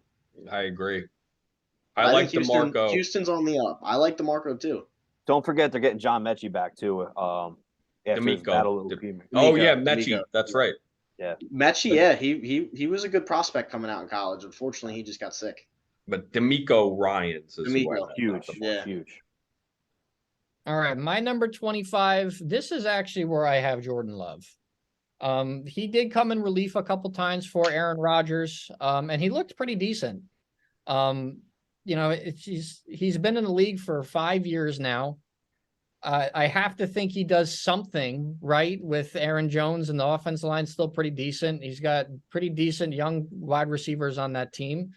I just don't feel comfortable putting any rookie quarterback over someone that's been in the league this long, and especially someone who's shown a little bit of promise. So I have Jordan Love rounding out my top 25 here, but because this is really his prove it year too. Because like, what are the Packers going to do? Are you going to pay this kid? Like, or what's going to happen? I'm just not too sure. So moving on to number 26. This is where I have Bryce Young. I think after Anthony Richardson, he's the next tier of rookie quarterbacks coming out. Pretty much basically on what, everybody else already said on Bryce Young. I think he's got a chance. I think he's the most polished quarterback coming out. So yeah, this is where I have Bryce. All right. Damn. Number 26. This is where I have Anthony Richardson. He is a freak of an athlete, and he shows good ability throwing the ball. So if you could put that together mentally in the NFL with, the pieces that they do have in place there and with a decent offensive line, he has a shot at success his first year. I would really temper expectations, though. All right, Pete. 26, I have Jordan Love. Just sitting under the Aaron Rodgers learning tree. You can kind of call it similar to Rodgers sitting behind Favre. So, you figure you got to learn something holding a fucking clipboard for Aaron Rodgers. And having Christian Watson as a number one wide receiver isn't the worst thing in the world either. So I have Jordan Love here at 26. Raymond. Let's see. 26, I have Baker Mayfield. What? What? Solely on the fact Get that this guy out of here. whoa, hold on. Baker is Baker. Yes, he But- is. He did look manageable, right, in his small sample size, but he's throwing the ball to Chris Godwin and Mike Evans. Let's not take that out of the equation here, right? Mike don't- Evans is a freak of nature. Chris Godwin is a fucking amazing talent. There's pieces there that exist on the Bucks that I don't see this massive regression in the Bucks. I think they're still able to get it done and exist, and I think Baker is going to manage that team. He not to the level of an Alex Even Smith. manage running from the cops. He is done. It is over. The I agree. massive regression happened last year already for the Yeah, Bucks. it already happened. Anyway, Baker's by 26. Rich. 26 for me is Kenny Pickett. Now, I'm just not a Kenny Pickett guy, man. Tomlin's a good coach. They got talent, but I just don't see anything special out of Pickett, man. I just don't see it. That's I'm fair. sorry. Sorry, Sean. I know you're probably listening at some point. I'm sorry. I don't like Pickett. Oh, I'm not On- apologizing. The guy fucking sucks. I I'm mean, on record outside of the saying way it he now. finished the year, even with him finishing the year the way he didn't look special doing it. He was kind of No, running the mill. I just think he's an average guy at best. I don't see anything above Small hands. above average. I just don't see it. Tiny hands. Yeah. My 26, this is where my rookie quarterbacks start. I have Anthony Richardson at 26. I understand Bryce Young's probably the most NFL ready, but with Anthony Richardson, you can't teach 6'4", 250. Can't do it. Can't teach it. So I think his ceiling's higher. I think he has more success on the ground. I think he's going to have an easier time in the NFL due to his physicality. Bryce Young is not exactly prototypical size. We're almost in Kyler Murray territory in terms of size. So I would rather take Anthony Richardson right now over Bryce Young. I got to step out for a second. I'll be back in 2 minutes. Okay. Nick, we are at 27. Okay, at 27, this is where I'm going to put Jordan Love, just like Pete said, solely on the fact that you sit behind Aaron Rodgers for long enough, you have to learn something, and that something's better than any of these quarterbacks left on this list, besides the rookies who haven't played any football yet. So that's all I'm really going to say about it. I got Jordan Love.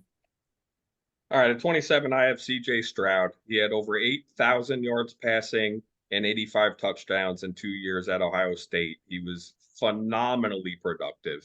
If he could do even a little bit of that in his first year, with even a fraction of that in his first year with the Texans, then that'll be a home run pick right off the bat, and his trajectory is just going to go up. But we'll see.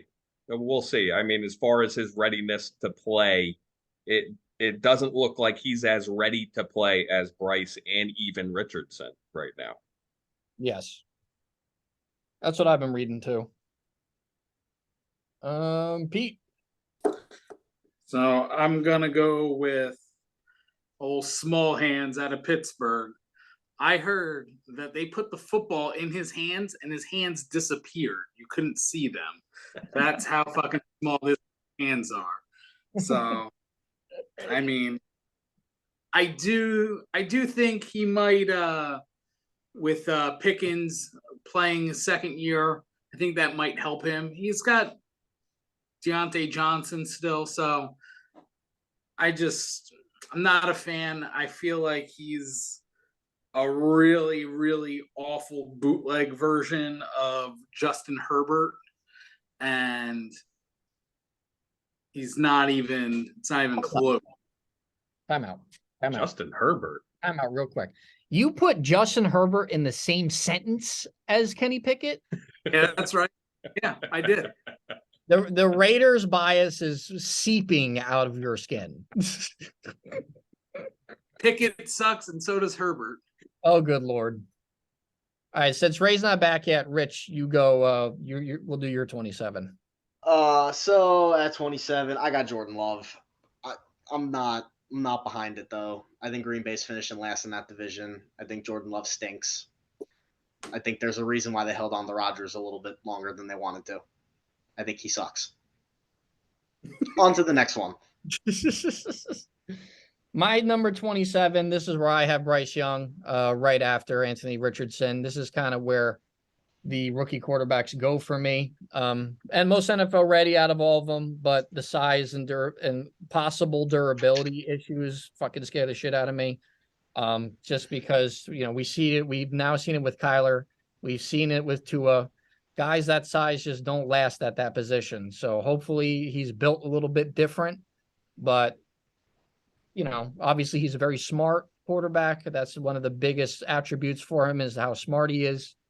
But I'm going to go ahead and I'll take Bryce Young at 27. So, all right, Ray's not back. So Nick, you give me your 28. All right, so this is where I have CJ Stroud. I'm just banking purely on the fact of how talented his arm is. I think he could turn into something special in this league. I think it's going to take him some time to get there. But as of right now, I'm just going to leave him there. I think he's better than some of the starting quarterbacks in this league that have already played for a few years, i.e. Kenny Pickett, Baker Mayfield, etc. So that's where I have CJ Stroud. Ray, who is your 27? My 27 was CJ Stroud. Okay. Perfect. Dan, you're 28. My 28 is Desmond Ridder. In 4 starts last year, he had 63% completion percentage with 2 touchdowns and 0 interceptions. So he didn't do anything great, and he didn't do anything really, really bad to sink the team. I don't know what to expect from him, but I guess he showed enough in his ability not to turn the ball over that I'm going to have him at 28 above a couple of other guys that are going to be starting on this list. So we'll see. We'll see about him. That guy finished an NFL game playing all 4 quarters with 69 passing yards. Bad. Definitely bad. That ain't it. But a guy who I have lower on my list, who you guys seem to unanimously have higher, has averaged that in his 10 starts. Oh boy. Oh. Well, not there yet. Yeah. So 28. I am going to go with the last of the rookie quarterbacks, Bryce Young. They talked about size being an issue. We'll see. I think as a rookie, you don't really know what to expect. But I still have him higher than the last crop of quarterbacks who fucking suck. So pretty much. Yeah, that's where we're at. Ray, you're number 28. 28, I got Anthony Richardson. Again, to go piggyback off Pete, I like. Ooh. Oh wow, that hurt. I just think he's a giant. Like he's 244 pounds right now. Like that's a lot of weight to carry as a starting quarterback. 255. He put on 11 pounds. Oh, I'm sorry, that was the old number. Yeah, 255. It's a big boy, and I know 4'4". The guy's a machine. 4'4" at 255. That's disturbing. How did it work out for Cam Newton? He won an MVP and went to the Super Bowl. I mean, it worked out good for a while. It worked out good enough for Cam Newton that he would have never been 28 or 29 on a list. Where's the Boo me. Boo me here. Boo this man. That blew up right in my face. Oh, shit. That was funny. You're 28. I got Baker. He also stinks though. Ass. Down. He's so bad. Baker sucks. He's only higher than some of the rest of these guys because he's got better receivers than the rest of them. Oh, That's Lord. it. My 28 rounding out the rookie quarterbacks is CJ Stroud. I was just he was my least favorite of the three. Ohio State quarterbacks have still not proven themselves in the NFL. The jury's still out on Justin Fields on even being a passer. Thank God the guy can run. But CJ Stroud is my least favorite of the rookies, so I have him at 28. Nick, 29. 29. All right, this is where I have Baker Mayfield. Solely on the fact because he has had some good seasons. He broke the rookie passing touchdown when he came into the league. Other than that, it's been nothing but pure dog shit. The guy's fucking sucks. There's not really much to say. The only reason why he's going to complete any passes this year is because he's got Mike Evans in the end zone. That's it. Yep. All right, at 29, I have Jordan Love. And why I don't have him above Desmond Ridder is because in his 10 games, he has 60% completion percentage, 3 touchdowns, 3 interceptions, and 60 yards passing per game. Yeah, he Poo-poo stinks. He's caca. not good. Per game. Stinks. He's dog I shit. wanted to put him lower after I read that. Sucks. Fair. Pete. All right, I'm going with Sam Howell, Washington Commanders, soon to be the Washington Redskins again. So let that petition show. I don't hope know. so. The time that Howell did play, he seems like he has a pretty decent arm. You got Scary Terry running fucking fade routes out there. He might be able to make something happen. So I'm going to throw him over here. All right. Raymond, you're number 29. My number 29, I have Colt McCoy. Too high. That's too high. I mean, listen, the rest of the list is pretty much out. But when Colt was on the Giants as the backup for those few games, I thought he performed as needed. You know, and listen, we're talking about the bottom of the list, so it's not an outrageous statement to say like he performed as needed at number 29 on my list. He can manage the game, and again, he has stats and numbers behind him to say that he's not going to win you a season, but he's going to go out there and manage the game. Boo this man. Boo him off the stage. Boo him off the stage. Richard. I got Mac Jones here. Oh my God, I'm not a Mac Jones guy. I'm really not a Mac Jones guy. He's so not it. Wow. Okay. I don't like that offense. Maybe Bill O'Brien could do something for him, but who's he throwing the ball to? He's got Juju as his number one. Work That for guy Patty. stinks. He's never had anyone to throw to, though. No. Yeah, and it's only gotten worse. That wide receiver room has gotten worse. So it's only going to get worse, which is why I have him at 29. Oof. Fair. Rough. Fair. Man, if it's any worse than last year, then just blow that team up. They're only, Did I'm making a statement right now. Patriots win no more than 5 games. Wow. Damn. Wow. Wow. From your lips to God's ears, Richard. They're not winning more than 5 games. Like they're not in that division whatsoever this year. Wild card. Fuck out of here. My number 29, this is where I have Baker as well. The massive regression has happened. The Cleveland Browns made a gigantic franchise-altering mistake, taking him number 1 overall over the likes of even fucking, dare I say, Sam Darnold and fucking Lamar Jackson and Josh Allen and good fucking God. They were better off taking Saquon Barkley number 1 overall. So I just think that it's the regression happened. He's doing all these Geico commercials and he has more Geico commercials than touchdown passes at this point. So he's all the way at 29 for me. All right. And at 30, I got Kenny Pickett. I think this guy is pretty mediocre. I mean, there's nothing special about them. They're like everyone said, the Steelers are going to be in purgatory. And I just want to make a side note. Sean, thanks for your money, buddy. Appreciate it. Oh, That Dan, felt disrespectful. I don't even know what the basis of it was, but I felt it. Me and Sean made a bet that Kenny Pickett and the Steelers is going to have a better season than Aaron Rodgers and the Jets. Oh God. so Yeah. Sean is part of their friends group. He's a big Steelers fan. He's a homer, just like every one of us. Basically, he's making a donation.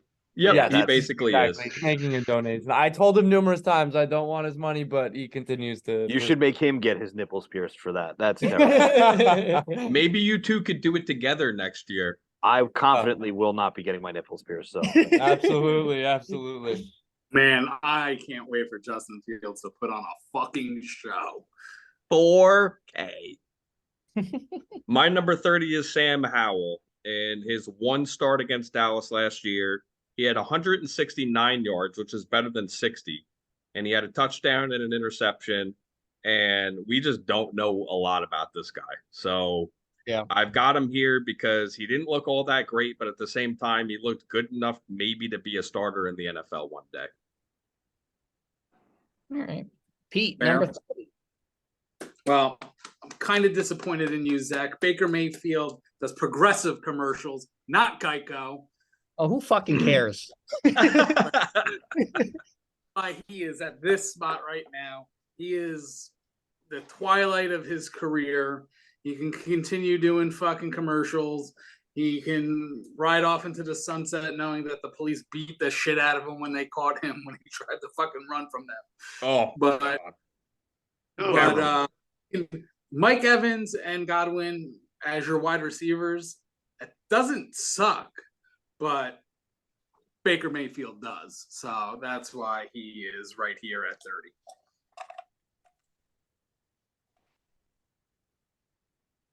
All right. Reyes. Desmond, 30 is Desmond Ritter. He is trash. That's too high. Trash. I just hate the next two even more than him. Like this was roll the dice and pick your bottom three because they are fucking terrible. Like that's the state of the like. Look at this last 6 to 7 guys we're rolling off outside of rookies. Yeah. You know the state of quarterback in the NFL right now is abysmal. Jared Goff has the potential to be your third best quarterback in the NFC. because And Jared Goff is good. Well, yes, That's also because everybody's in the AFC. but Let's average him out to our picks right now. Like, where did he come? Like, from 10 to 15, I think. Like, that's crazy. So Point well taken. In the AFC, Jared Goff is in the top 10 quarterback. So yeah, the league. It's an AFC league this year, and the road runs through the AFC because the NFC is poo poo caca. Pretty much. Richard. Sam Howell. I don't even think it's worth talking about. Fair. You know what, Rich? I'm just going to piggyback right off you. I also have Sam Howell at 30. He looked okay. I don't fucking know. I'm sure this guy sucks assholes. So, whatever.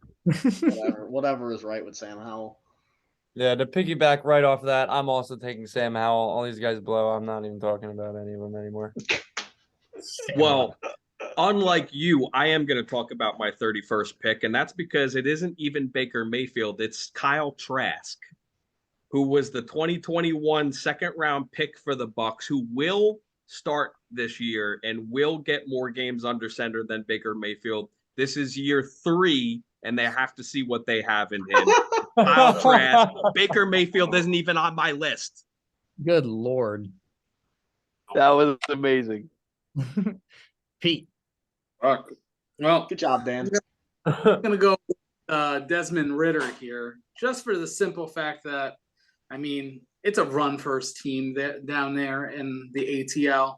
But, I mean, Drake London isn't terrible, and Kyle Pitts is the most fucking overrated piece of trash walking the face of the planet at the tight end position. That is a man burned. That is a man who's been burned on his fantasy team before. Never drafted him because I know he's hot fucking garbage. And so is Desmond Ritter. So there you go, 31.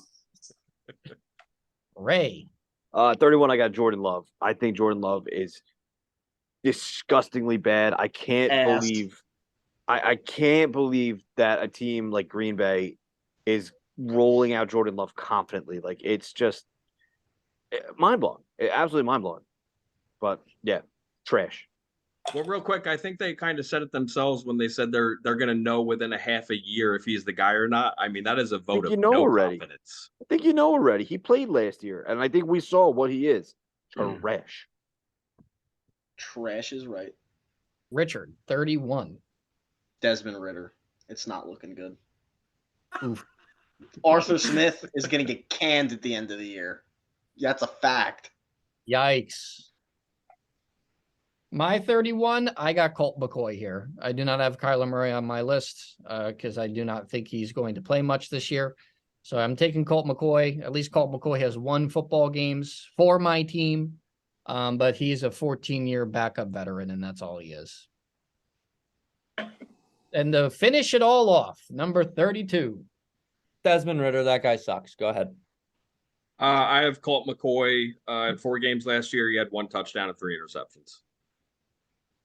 Yikes. Colt McCoy is going to be the reason why the Arizona Cardinals have the first overall pick in the 2024 NFL draft. They might win 0. They might be the first team in the 17-game regular season era to win none of them.